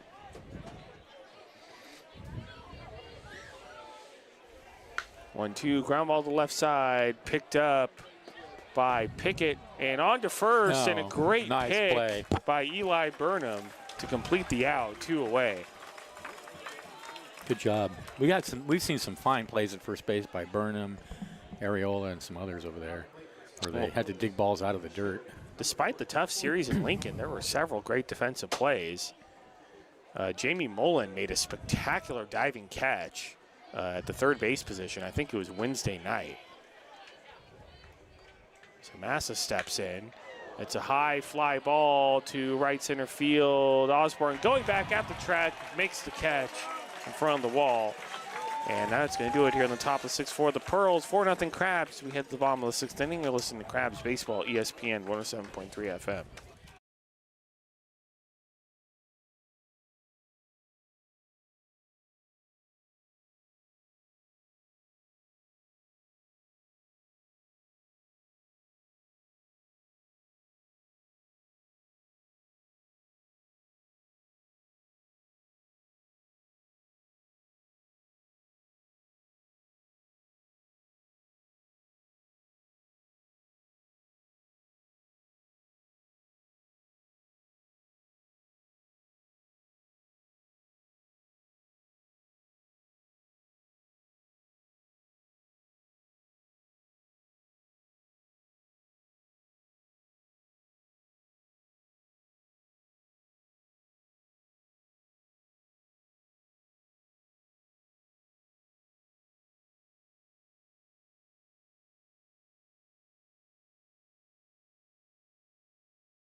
Welcome back to the Blue Lake Casino broadcast booth at the Arcata Ballpark. Bottom of the 6th inning, the Crabs lead the Pearls by a score of 4-0. And Cameron Ulrich still out on the mound for the Pearls. He will face Daniel Osborne, Jason Areola, and Kyron Humphreys.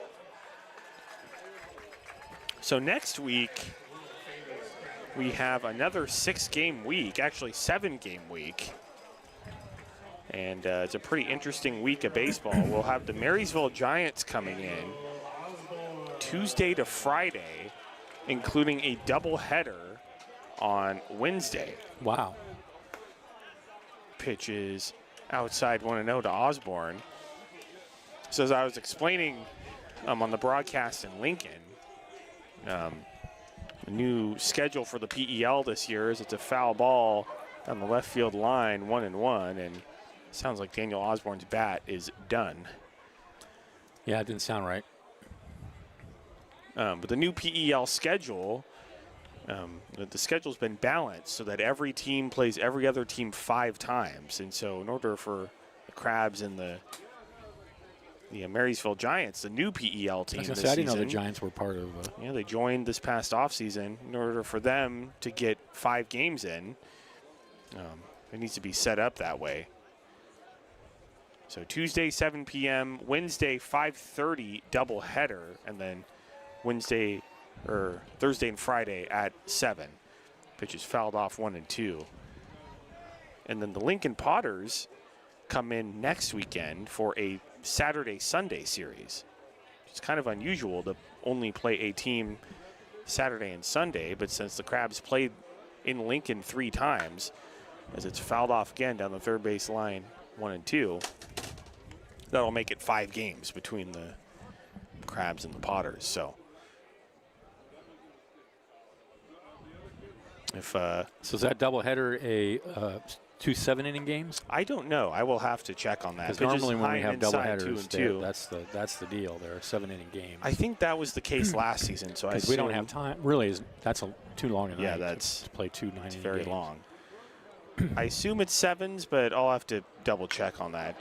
And that's a ground ball past the shortstop into center field for a base hit. So Osborne with a single. So for anybody out there who's wondering why there are a bunch of double headers and Thursday games this season, it's for the balance of the league schedule. So this team, the Pearls, were not scheduled to play. They were not. These are a replacement team for the AE Express. If you were looking at the paper schedule, which I was mistakenly in Lincoln, we were supposed to originally play the Athletic Edge Express this weekend. It's Areola steps in and takes Hine inside 1-0. But unfortunately, I heard the Express Club folded. They no longer exist, which is pretty sad because they always were a scrappy team that played us hard. Well, yeah. And we're definitely going to miss them. Throw over to first, and that hits the runner and kind of bounces back to the first baseman. So Osborne back safely. So hopefully we see the Athletic Edge Express again in some form. But glad the Stockton Pearls can make the trip up here.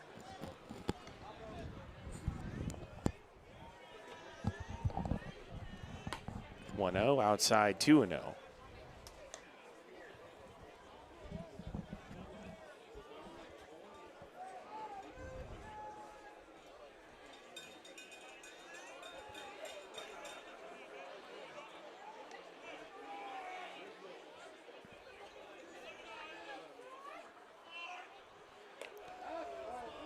Outside, and it's 3-0.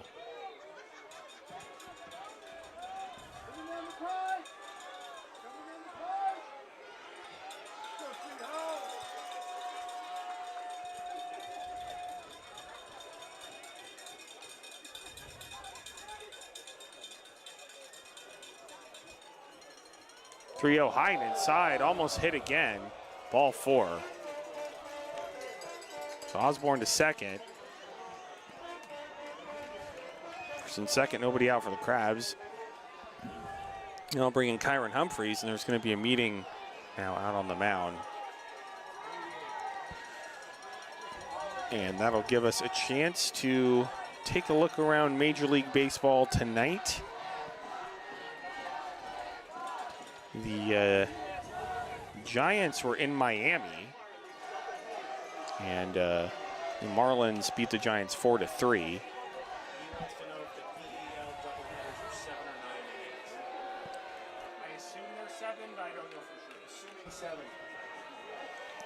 And Benjamin, unfortunately, your West Sacramento A's are not doing too well right now. Down 11-4. God. Going into the bottom of the when sixth. They lose big. Sutter Health Park. They lose big. They just get blown out. And it's kind of been the way the Crabs have been this season. Kyron Humphrey stepping in. And Humphrey shows bunt and takes the ball 1-0. I mean, the Crabs only have 2 losses. Of course, 1 big loss on Wednesday. And I mean, 8-5, not too bad, but last night. But they've just given up a lot of runs in those 2 losses. 1-0, bunt right back to the pitcher. Pitcher's going to go to third, and did he get the tag on him? Yes, he did. And John Bryant saying that he bobbled the ball, but the third base umpire, Aaron Lee, is saying he's out. John Bryant over there was not happy with that call.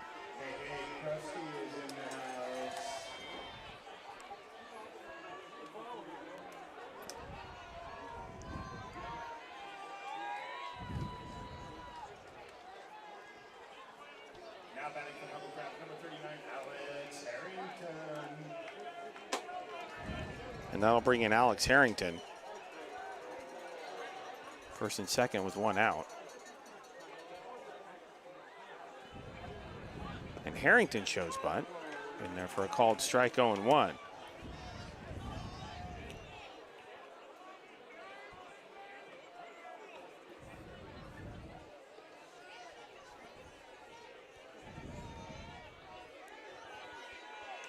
And outside gets away from the catcher, and both runners are going to move up on the wild pitch.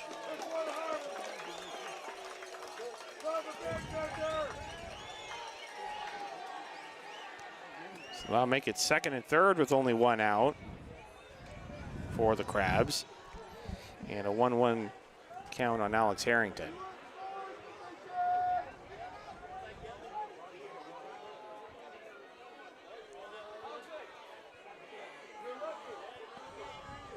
Harrington low and outside, 2-1.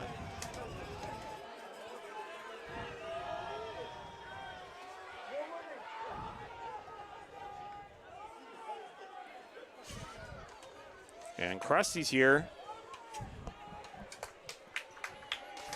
There he is.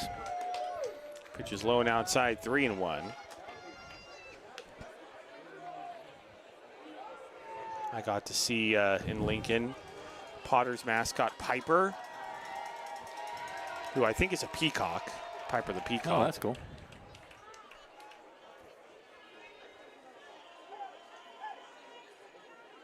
Three, 1, ground ball off the glove of the pitcher right to the second baseman and on to first for the out. On the play, Areola comes in to score, and it's 5-0. So 1-4-3 put out first base. Humphreys to third. Areola comes in to score on the play. Runner at third, 2 away. I'll bring in the top of the order and Mike Pickett.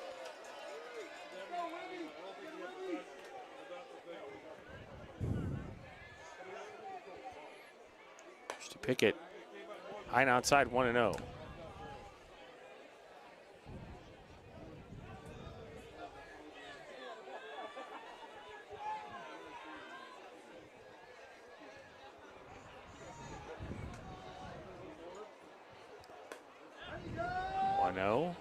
Misses outside, 2-0.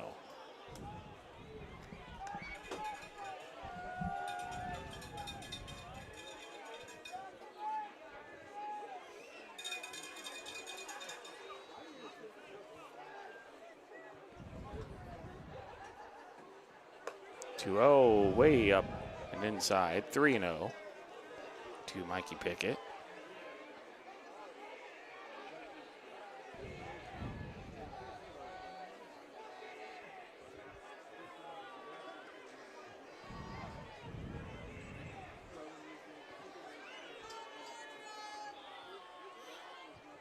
Pitch well outside, ball 4.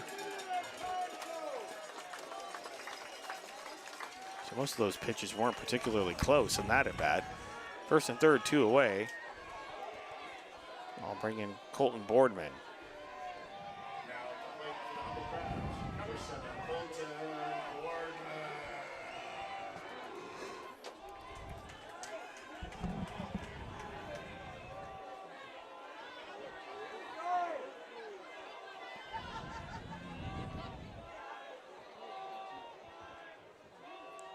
Boardman up and away, 1-0. And Cameron Ulrich is having a hard time finding the zone. And now the Stockton Pearls coach is going to talk to the home plate umpire about something. And now he's making his way to the mound.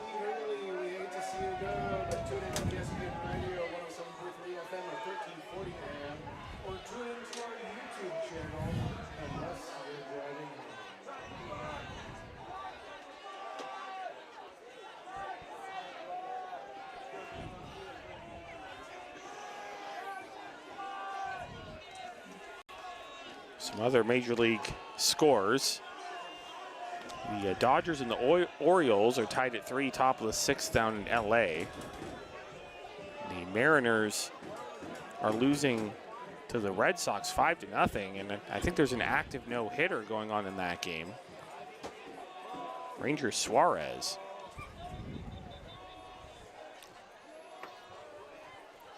I don't know if it's just him or combined. 1-0 in there for a called strike, 1-1.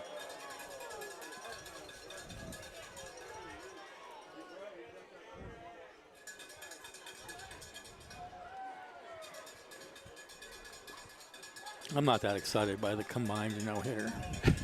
Whatever. Yeah.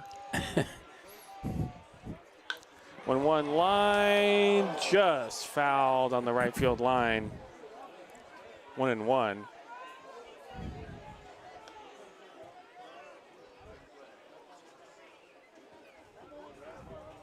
I think 1-2.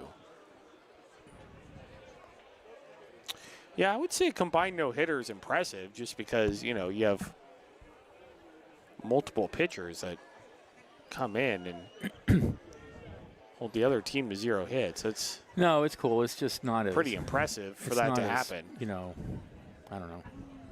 It's harder to control when you have multiple guys coming in. Pitches outside, 2-2. It's just more of an achievement when one person can pitch 9 innings Yeah. with no-hit ball. It's more of an individual achievement for sure. Yeah. I think it's a big team achievement to have, you know, pitching staff that can combine for a no-hitter. Because what if one guy's off? The 2-2 line into right center field. That's a base hit. And Humphrey scores, and coming in and scoring is Pickett. And it's 7-0.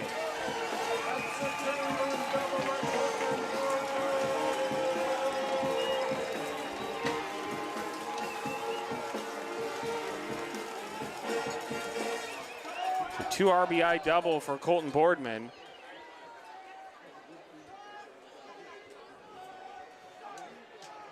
And now I believe the Stockton Pearls are going to make a change.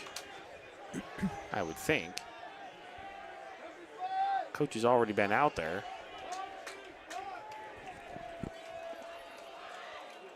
And Ulrich is looking out towards the bullpen. And now somebody's coming in. So,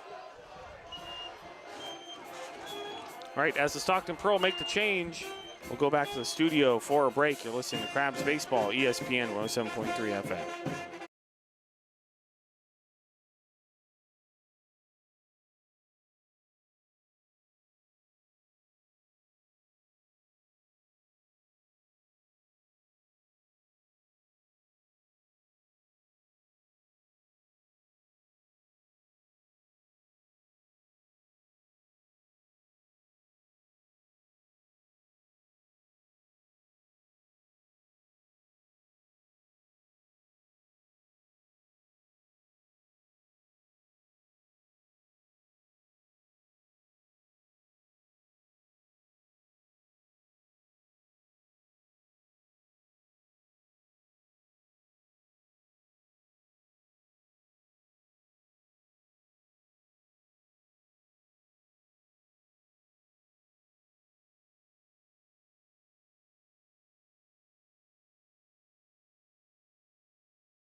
Welcome back to downtown Arcata.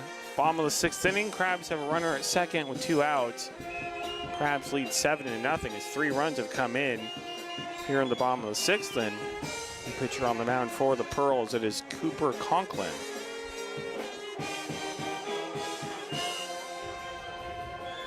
Out of Pacific University in Stockton.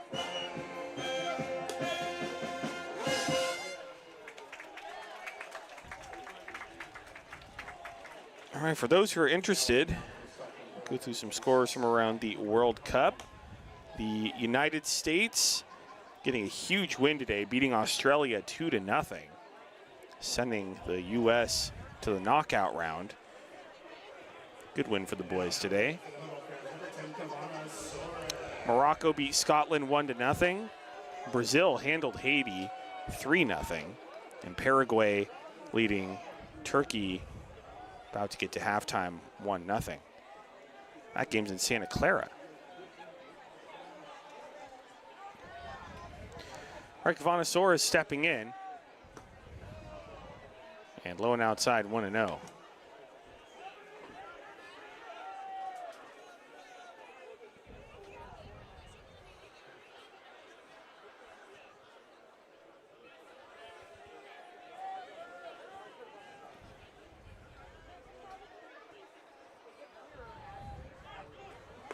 1-0 low, and going into third, standing up, uncontested, is Boardman.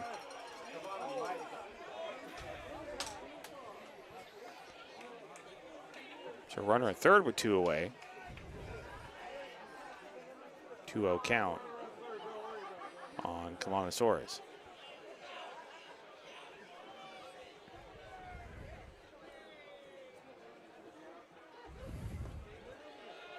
Misses low, 3-0.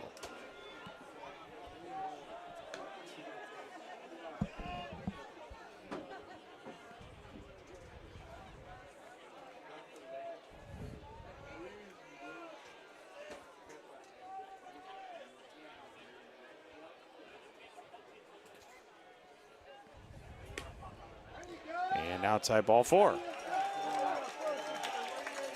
So first and third with 2 outs. And that'll bring in Eli Burnham.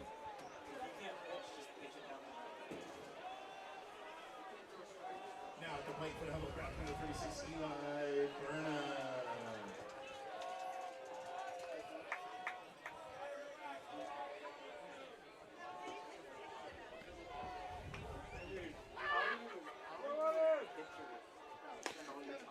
Mr. Burnham in there for a called strike, 0-1.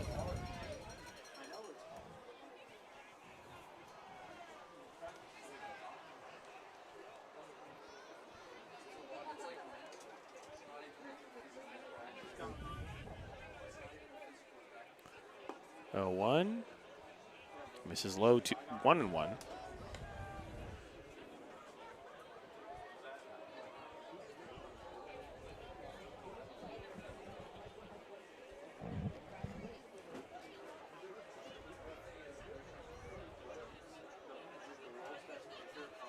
One swing and a miss. And it's 1-2.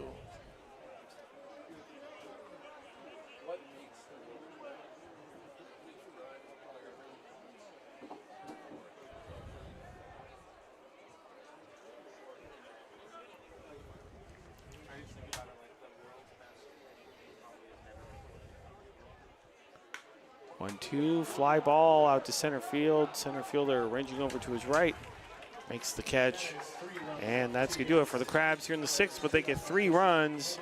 Crabs lead at 7-0 as we head to the top of the 7th inning. Stay tuned. The Professor Benjamin Schaefer will take you the rest of the way. You're listening to Crabs Baseball, ESPN 107.3 FM.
Welcome back to downtown Arcata, top of the 7th inning.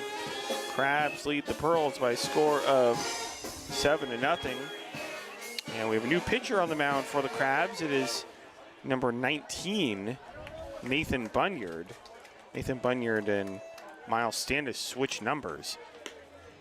So Standish wearing 12 now, Bunyard wearing 19. And Bunyard's numbers so far this season: 6 innings pitched, 4th appearance, has given up 3 hits, no runs, 4 walks, 7 strikeouts, and now here is the Professor, Benjamin Schaefer. Thank you, Liam.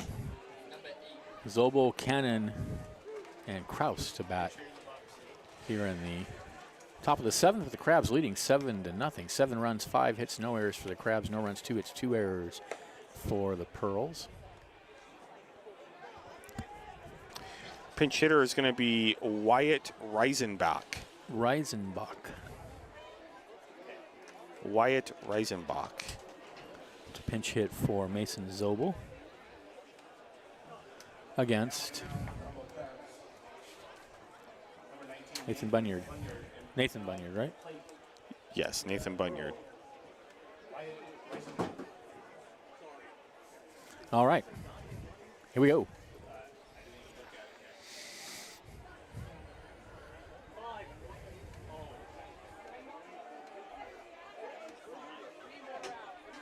Here's the pitch. Low.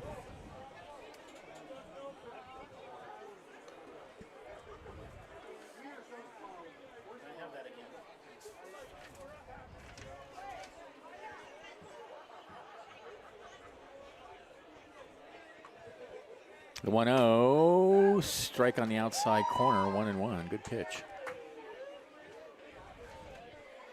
Bunyard looks like he's thrown pretty hard. 82. 82. Well, that's not as hard as I thought it was. The 1-1, low and outside.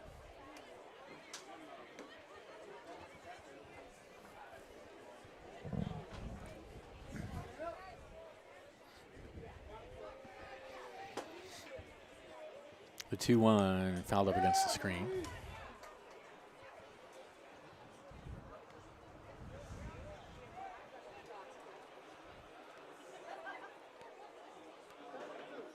Two balls, two strikes to count.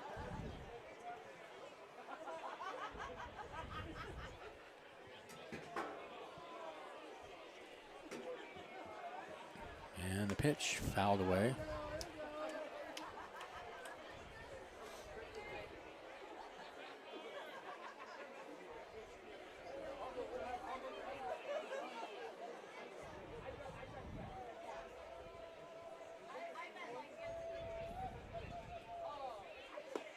Oh, called. Strike three at the knees. Happy trails to you. One away. Here's Owen Cannon, 0 for 2, I think. Actually, I don't know. I missed the whole fifth inning. He is indeed 0 for 2. Well, I mean, if you were here the whole time, Benjamin, I mean, you wouldn't miss any of the baseball. Instead, you were out getting popcorn. Which I didn't even eat. The pitch is a strike right over the. Oh, he called that high, I guess. 1-0. Another pinch hitter waiting on deck for Kraus. Looks like they're going to empty their bench. On deck is Braden Hill. Next pitch is down Braden low. Hill. Sounds like a wine. Cheap wine. Braden Hill.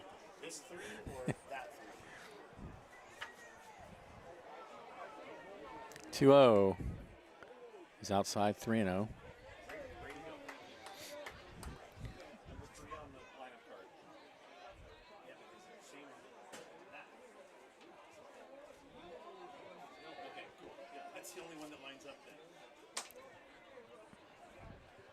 The 3-0, low and away, and Cannon takes the walk. So Braden Hill for Jeremy Kraus.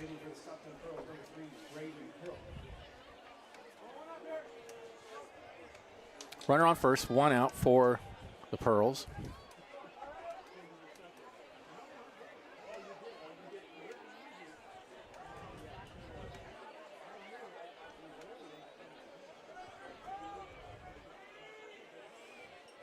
And the pitch misses inside.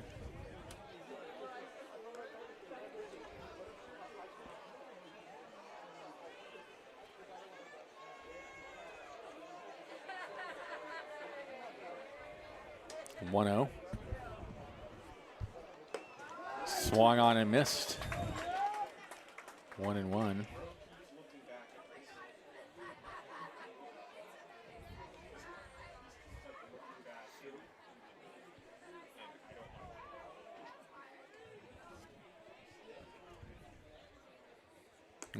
Misses outside. I feel like we need to get reflective glass up here in the booth. People just like to look Stare up up at here us. I at don't. us. 2-1 the count. The game's the other way, buddy. We need to put a sign up. No looking. 3-1. Don't look up here. We need to put tint on these windows. So. That's what I said. Like mirror, you know, like one way. Yeah. 3-1. Yeah, every once in a while, we'll just get someone in the stands right in front of us that likes to look at us instead of the game. I mean, we're beautiful. Oh, yeah, 3-1. I guess so. Strike on the outside corner. So, I get that. But still, But yeah, you paid money to watch baseball, not watch us talk. I mean, if you're at the ballpark, I guess. 3-2. Misses low and inside, and that's a walk. So that's going to put 2 runners on with 1 out. Hey, listen up, fans. It is last call for alcohol. Last call for alcohol. Head over to third base. Beer can Ollie. And that brings Zach Sanchez to the bat, unless we're going to see another pinch hitter. 22. No, we're not. This is going to be Sanchez.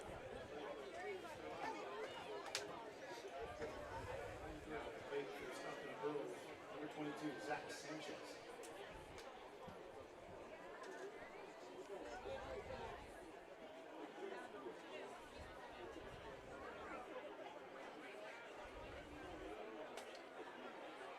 And the pitch to Sanchez, and he hits one in the air to center field.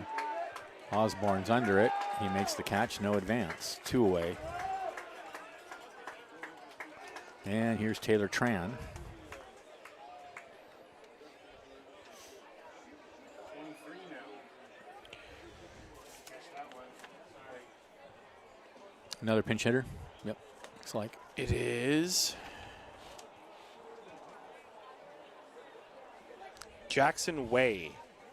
Pitching for the Pearls, number 23, Jackson Way. Way, like in W-H-E-Y, way, or? W-A-Y. Oh, wait, W-A-Y, okay. So Way takes is that a pitch outside, I think, 1-0. I think it's 1-0. Yeah.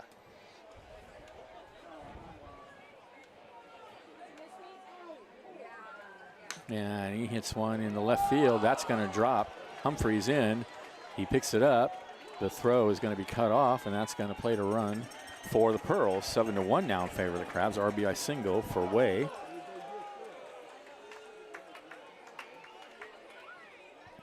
On the play, Hill goes to second. Batting for the Stockton Pearl, number 13, Charlie Casissa. And here's Charlie Casizza.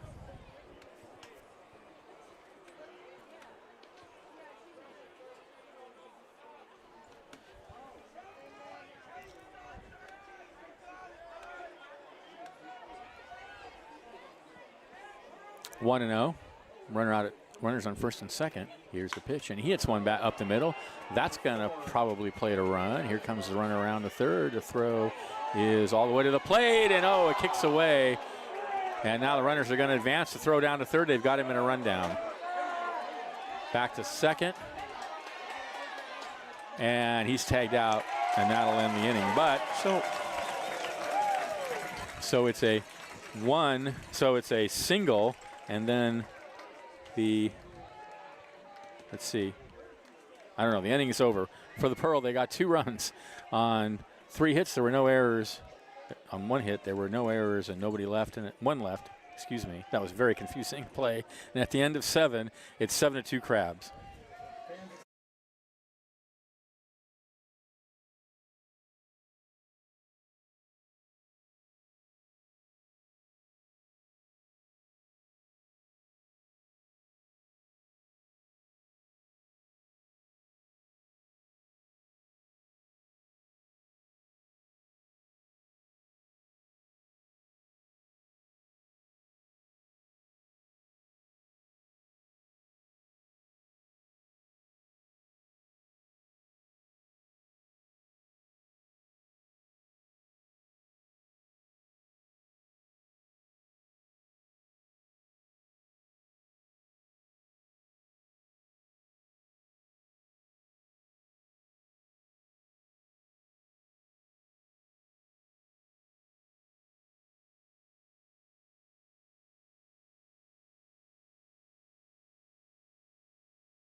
All right, we're back. Bottom of the 7th inning for the Crabs, leading 7-2. Here's Everett Johnson to lead it off. And he takes a pitch in there for a strike, 0-1.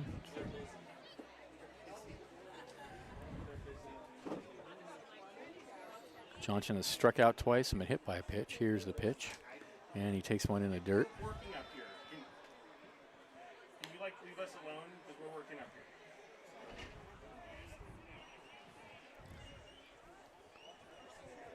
1-1. And that's popped in the air. Foul territory. First baseman watches it drop into the seats. Or the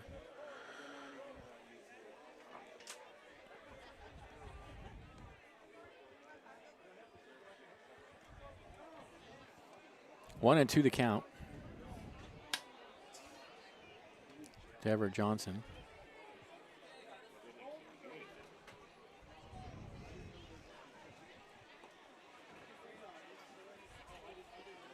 And the 1-2 fouled out of play.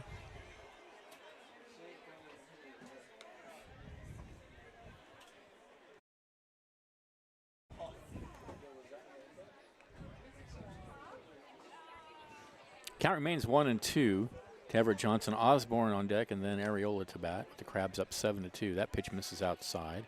2-2.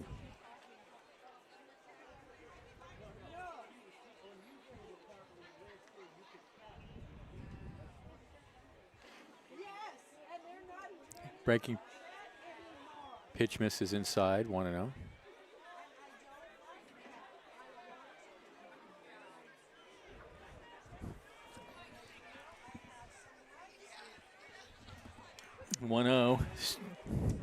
Tapped foul, 1-1. Excuse me, 3-2. Wait, now the scoreboard. I guess that's strike 3. I don't know what happened there. The catcher dropped the ball. Baffled. At any rate, it's a strikeout, 1 away. Here's Daniel Osborne.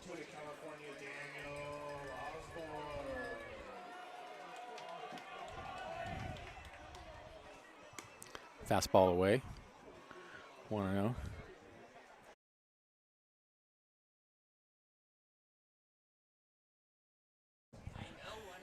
I disabled the YouTube chat because people say all kinds of like wild stuff. The 1-0. Misses outside. 2-0.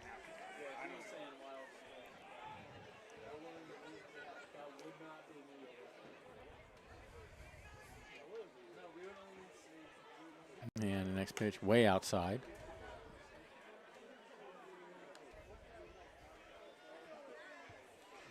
Three and 0 the count to Osborne. 1 out, nobody on. Crabs leading 7-2 in the bottom of the 7th. Next pitch is a strike at the knees. 3-1.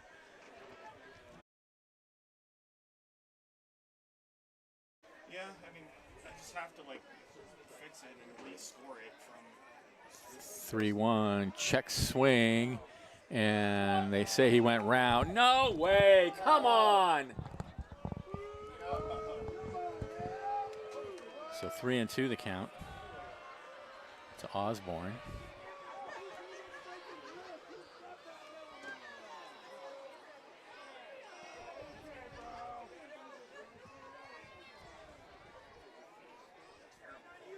Terrible.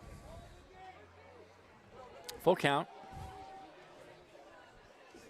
Here's the pitch. Fouled out of play.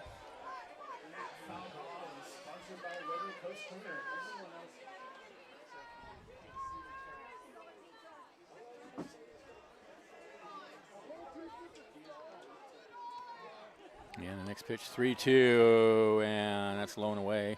They peel down to first, see if he swung that time, and that time they say the umpire says he did not swing, so that's a walk. For Osborne. And here's Jason Areola. And now the play for your Humble Crabs, number 35, Jason Areola.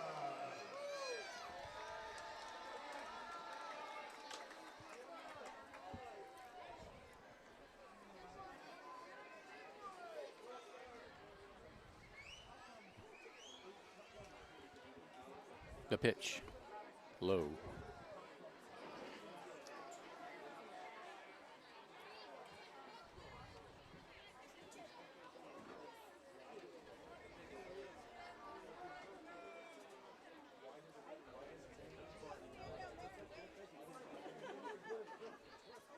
The 1-0. Fouled out of play.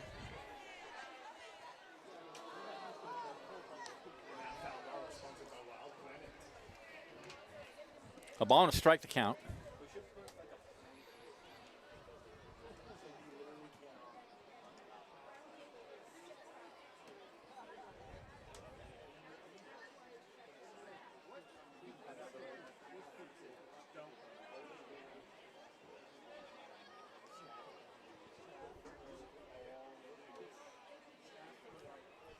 One and one. And the pitch. Runner goes. The pitch is outside to throw down the second. Not in time. So Osborne swipes second. Meanwhile, the count 2-1 to Areola.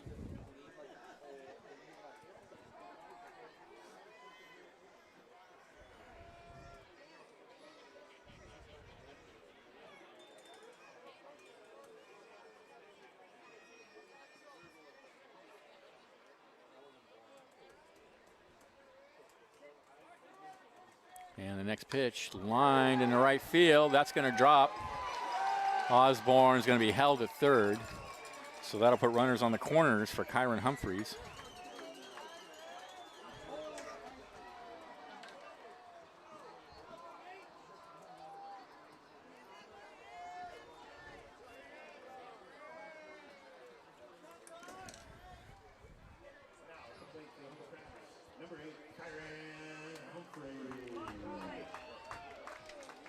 So Osborne at third, Areola at first. One away.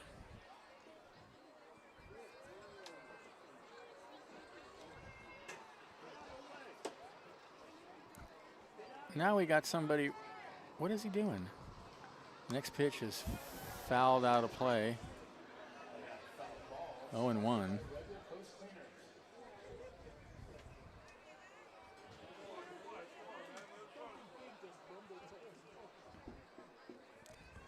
Something in the water here at the ballpark tonight. I don't know.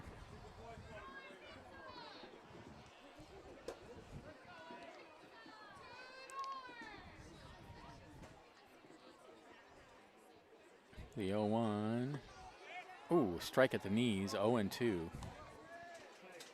Man, Kyron Humphreys, man, it just seems like he has. It's like you were saying earlier, I think, when you're in a slump, every at bat starts out 0-2.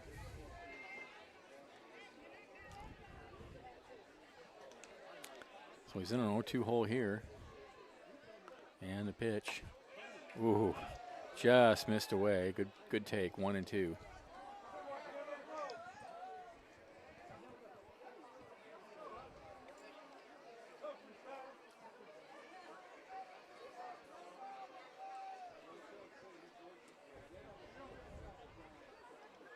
The 1-2. Runner's going to second. The throw down gets into center field, and with the throw, Osborne was off for home. He's going to score, and the runner's going to go to third on the throwing error by the catcher. So 8-2 now in favor of the Crabs.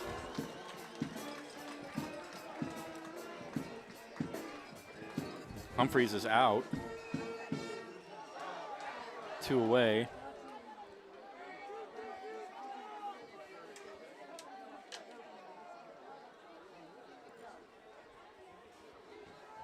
And here's Alex Harrington.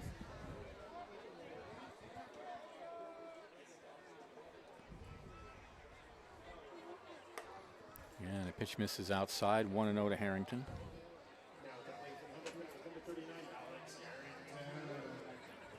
So runner at third, 2 away. Crabs up by 6.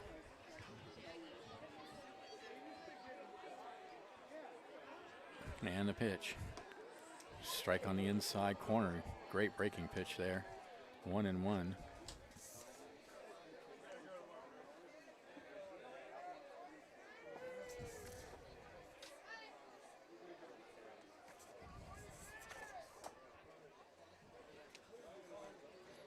And the next pitch popped in the air, shallow left field.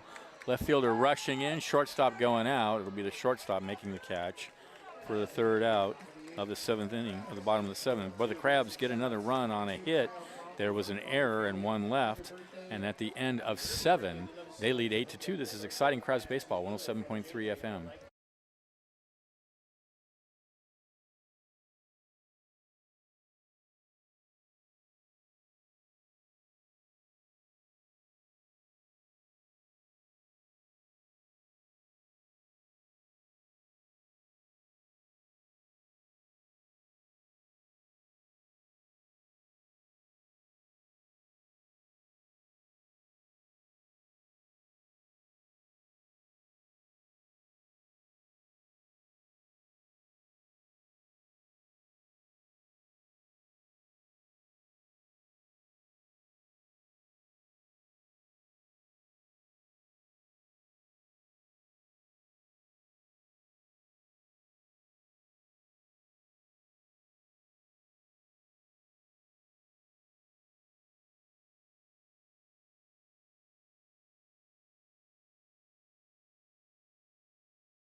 We are back, top of the 8th inning. It'll be the top of the order for the Pearls. And is this still Bunyard on the mound? I think it is. No, this is Jackson Kelly. So Jackson Kelly in for Bunyard. Jackson Kelly in for the 8th inning.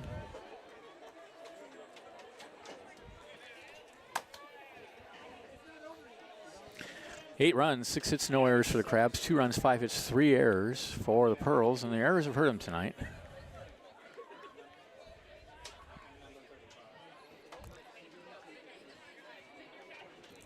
Tomorrow night, these teams will meet again at 6:30, then a 12:30 game Monday, and then all next week, Sunday, excuse me, and then all next week except Monday night. We have ball games Tuesday through Saturday, including a doubleheader on next Wednesday night.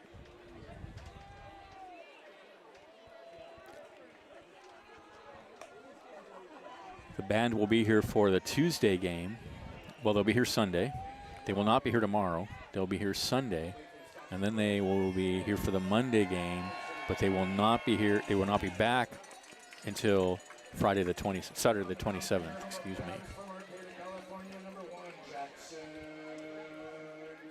And that'll be the Lincoln Potters. This week's a big week because the Marysville Giants are coming in and the Lincoln Potters. And I suspect the Crabs will get even with the Potters, at least when they come here to Arcata. At any rate, here's Dylan Patton to lead it off. And the pitch misses outside. 1-0. This is not Patton, this is somebody else. This is Severson for Patton.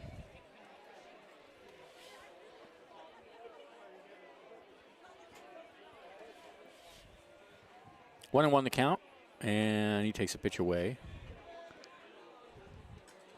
2-1.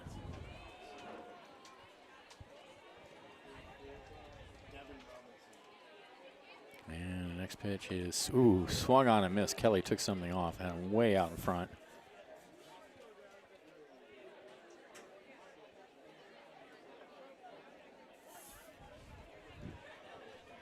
Next pitch, swung on and missed again, fooled badly.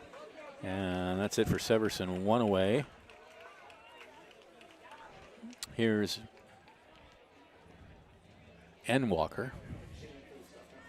Wait. No, so this is yet another pinch hitter. This is Robinson, 35 Robinson. I'm not sure what his first name is.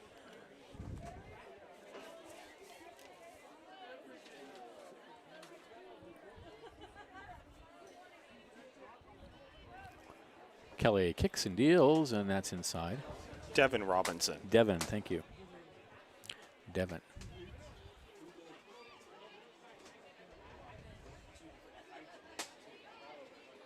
The 1-0. Strike on the outside corner, 1-1.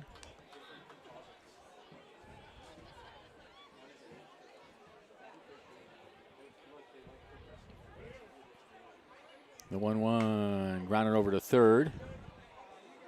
Throw to first, 1 away, 2 away.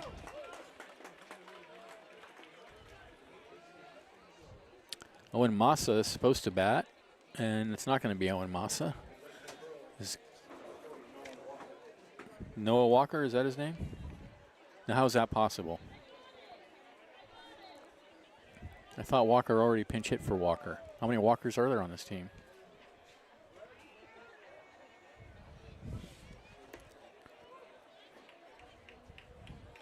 At any rate, whichever Walker this is, he takes a strike on the outside corner. Are there 3 Walkers? The 0-1. This is away, 1-1. Well, I think this is Nolan Walker who pinch hit earlier. Oh, yeah. In the game. Okay. Next pitch. What an idiot. It's taken outside, 1-1. Oh, boy.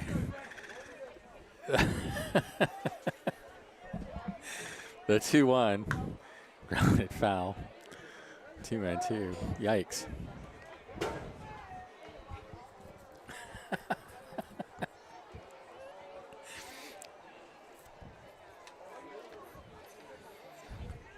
Two and two. Swung on and missed. And Walker's gone, and that ends the inning as the Pearls go 1, 2, 3 in the 8th. Crabs lead 8-2. This is exciting Crabs baseball, 107.3 FM.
Welcome back to the ballpark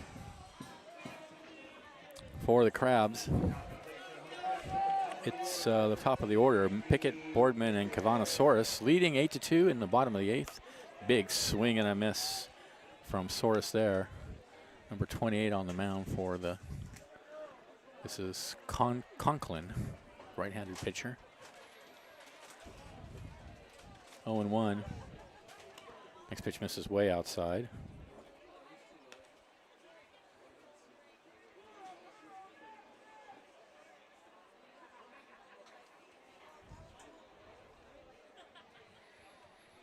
The 1-1 in the dirt.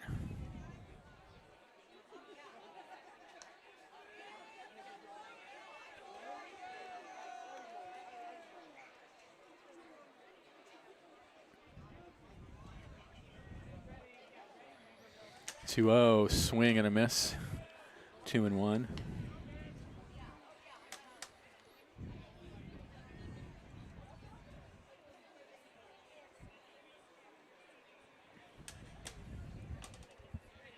And the next pitch misses away. 3-1.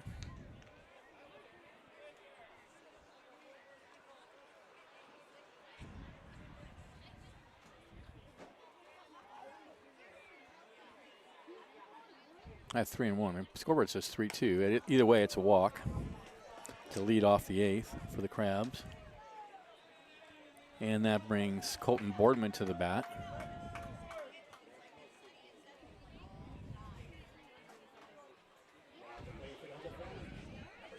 In the top of the ninth, scheduled to bat are Reisenbach, Cannon, and Hill for the Pearls. So pick it over at first. And the pitch. Hit hard, but out of play. And that foul ball is sponsored by Redwood Coast Tank.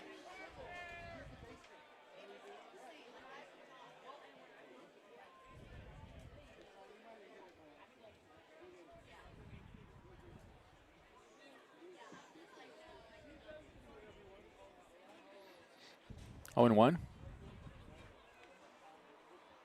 Next pitch is down low.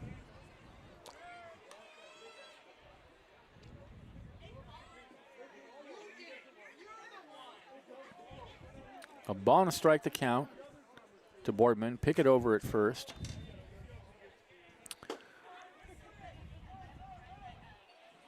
And the next pitch fouled away.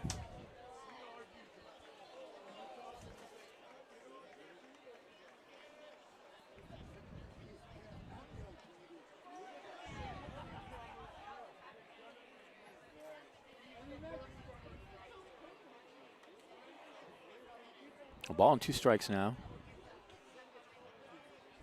to Boardman. And the next pitch lined into center field. That's going to drop. Pickett will go to second.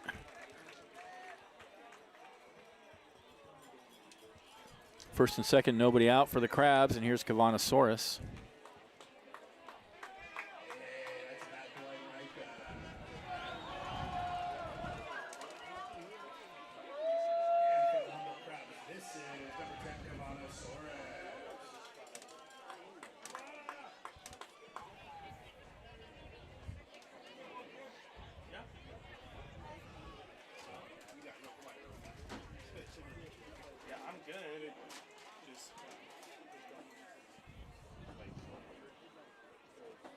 And the pitch to Soros. He takes low and away.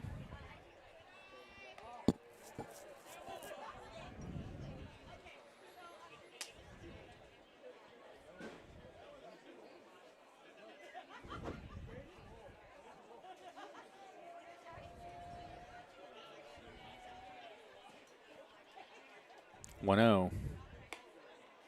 Misses away.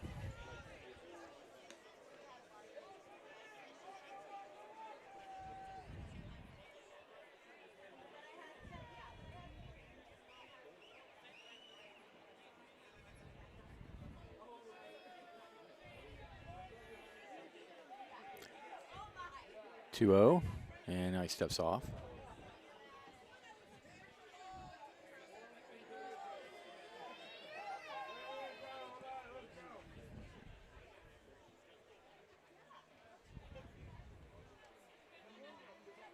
The 2-0. Oh, called out a strike, did he? Yeah, that was closer than I thought. 2-1 now, the count to Soros. Young's doing a pretty good job tonight with the strike zone, except for that one particularly egregious call that I just couldn't let go. 2-1, throw back to second, and it gets into center field, and the runners are going to advance. The throw to second's not in time, so that's an error on the pitcher.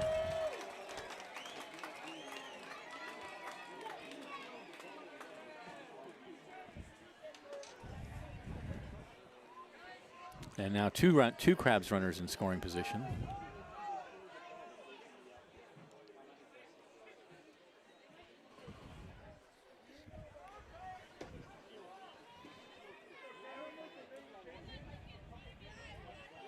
The 2-1 misses away. 3-1.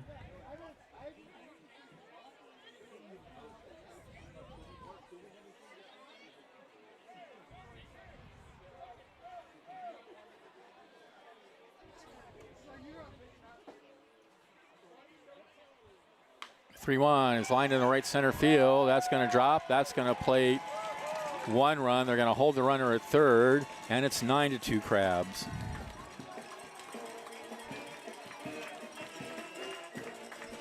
Pickett comes in to score. Boardman goes to third.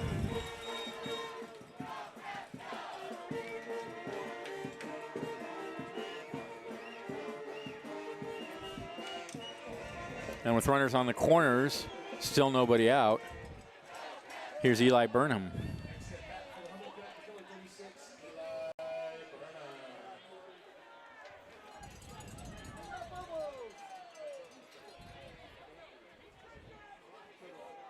And the pitch. Fastball on the outside corner for a strike.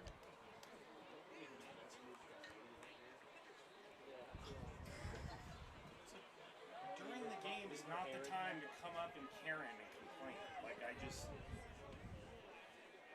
Like, The 0-1 fouled out of play.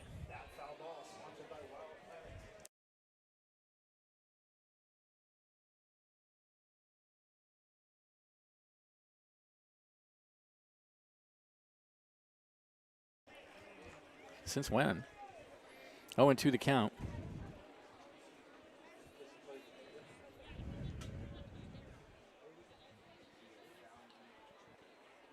And next pitch, oh, he reaches down and slaps it out to center field. It's going to be caught. Runner's going to come in to score, so that's a sacrifice fly for Burnham. He does his job. Good job protecting the plate there and getting that run in to make it 10-2 in favor of the Crabs. Soros holds it first.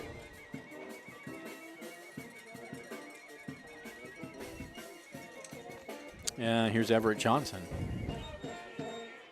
And that's going to be it. It looks like. Well, it can't be. They don't have anybody warming up unless he's going to bring someone in from the infield. Here comes the manager for the Pearls.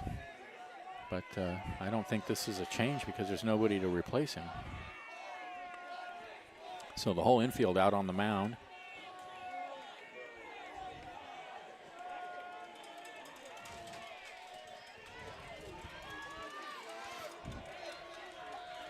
Okay, he's had his say.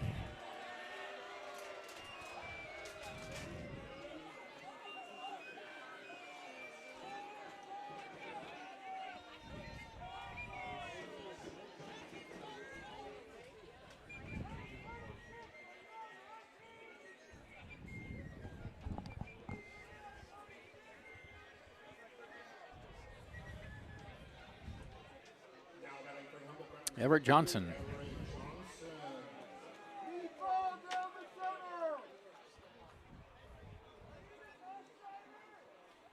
And the fastball misses high. Very high, as a matter of fact.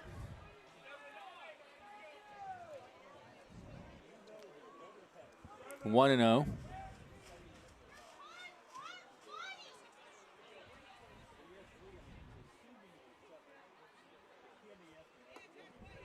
This is low, 2 and 0.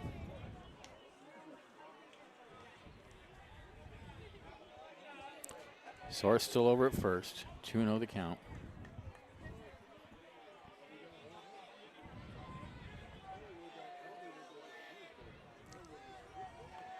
Next pitch in there for a strike, belt high.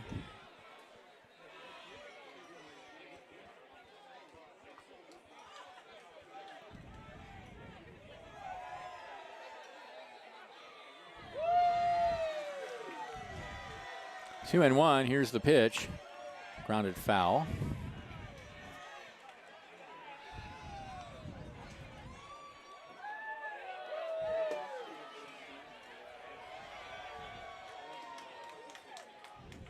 Two balls, 2 strikes to Johnson.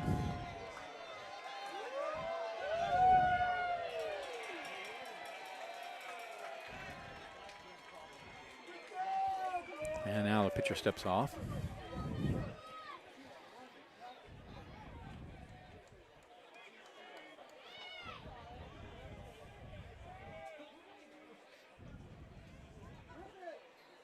Two hits him on the arm. Are they going to rule that he didn't try to get out of the way? No. He did not try to get out of the way. But Still hit by pitch. He's fine. Go down at first. Soros to second.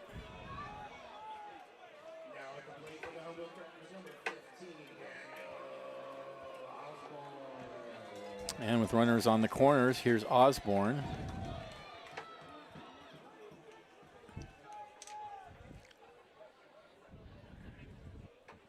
Crabs are already up by 8, looking for more here in the bottom of the 8th. Here's the pitch. Ooh, and Osborne chases a pitch away.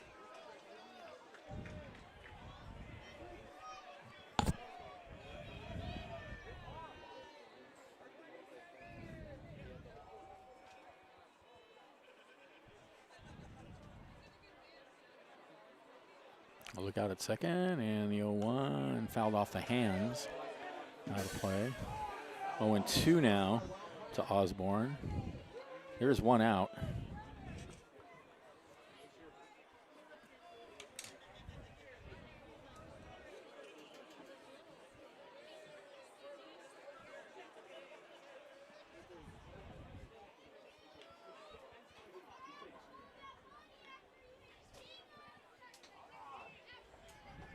The 0-2. Outside, and it kicks away, and that's going to be a wild pitch. The runners advance.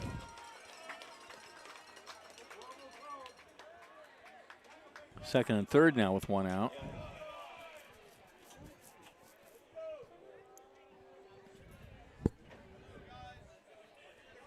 1-2 the count to Osborne.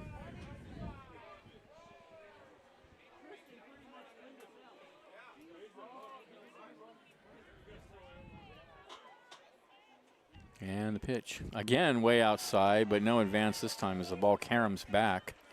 It's hard to score on a wild pitch in this ballpark because the home plate is not very far from the backstop here.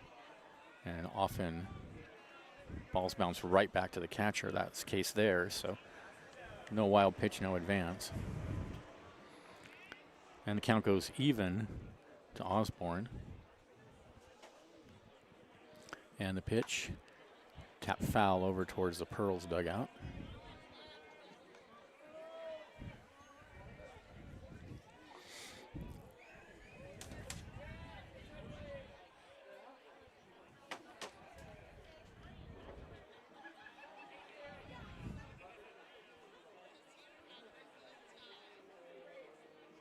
And now the pitcher steps off again.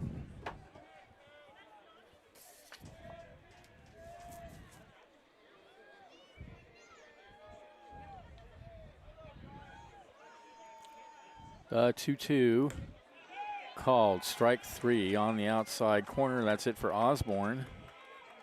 2 away. And here's Jason Areola.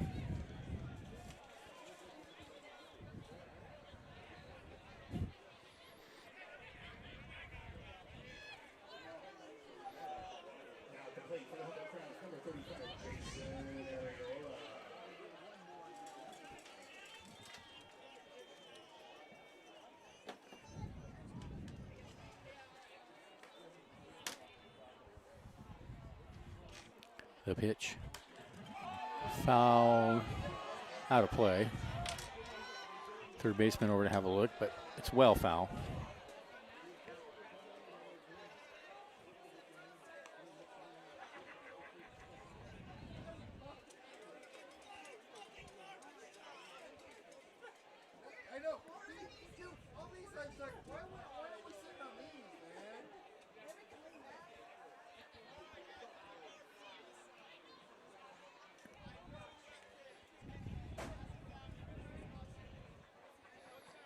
The 0-1 popped high in the air on the infield, right side. Second baseman's under it, and he makes the catch to end the inning.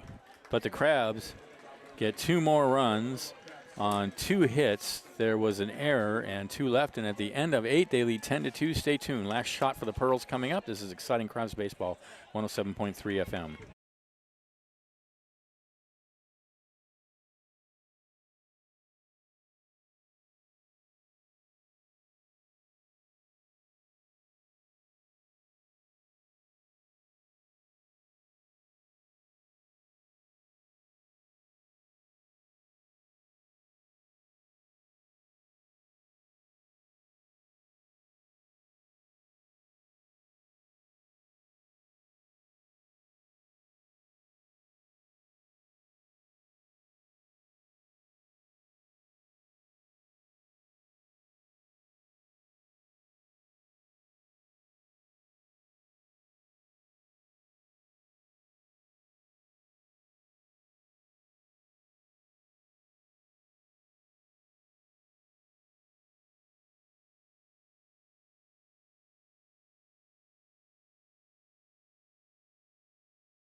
Top of the 9th inning.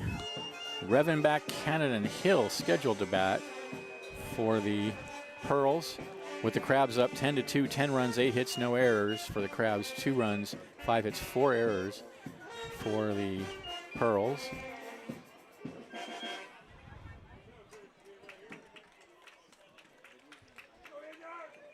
And yet, is this Enyart on the mound for the Crabs? It looks like it might be Enyart. I believe no, it is Enyart. That 16. is Yep. Adam Enyart. So Adam Enyart, the final pitcher, we hope, for the night for the Crabs. In relief of Jackson Kelly. Did a great job closing out the game on Tuesday. Nice, yeah. When he's on, he is really, really effective.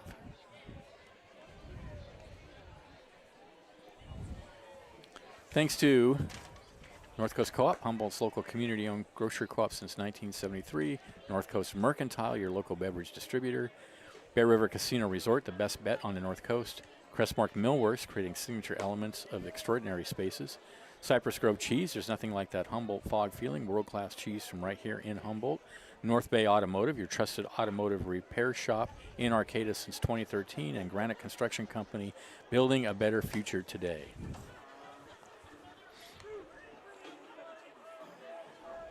Don't forget, this coming week is a kind of crazy week for the Crabs.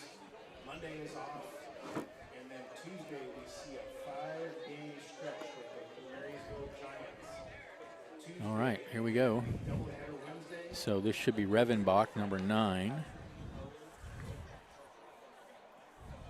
Nope, this is Ulrich.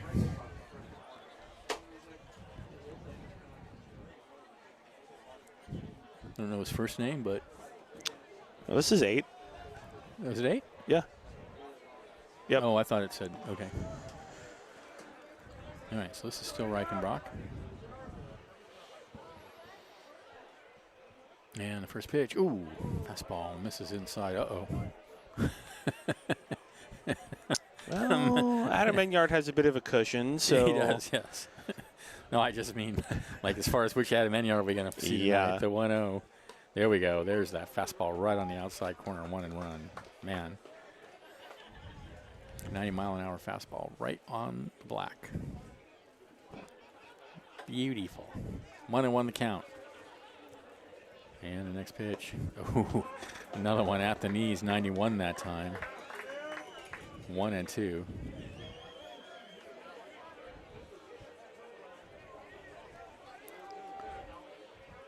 The 1-2. Ooh, that hit him. Makes that look like it hurt. That hit him right on the hip. And what are they saying? The Crabs are trying to say he swung at it. Oh, no, that's what the home plate umpire said. Went around. Okay. Oh man, that's even more ignominious. He swung at it and got hit hard. 92-mile fastball right on the hip. Yeah, that's rough. Ouch. That's a bad day. One away. I mean, damn. I mean, I don't know. I know the rule, but here's the pitch. Fastball outside, 1-0. That was kind of a defensive swing. It was right at him.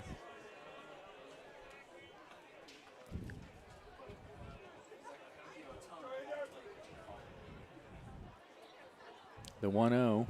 Ooh, that one just missed, hitting Cannon. 2-0.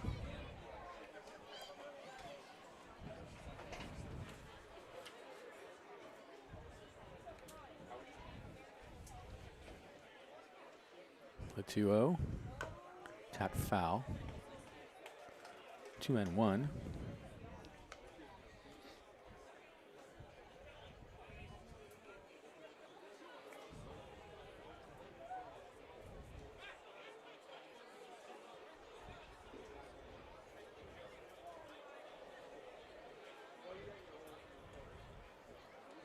Two-one.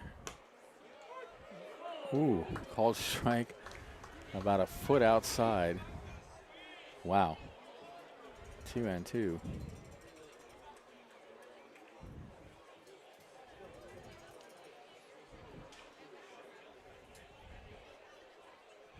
And the pitch. Called strike 3. Happy trails. 2 away.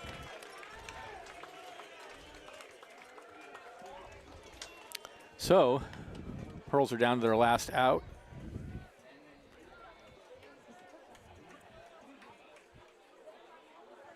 This is Hill.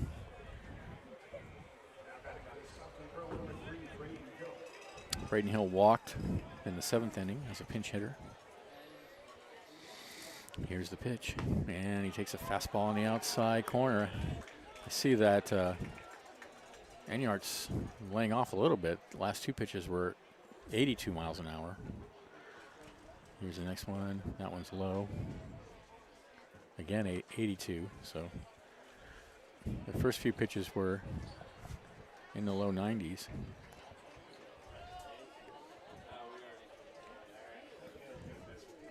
One-0. And he hits it in the air to left field. Humphreys coming in, and he makes the catch to end the ball game.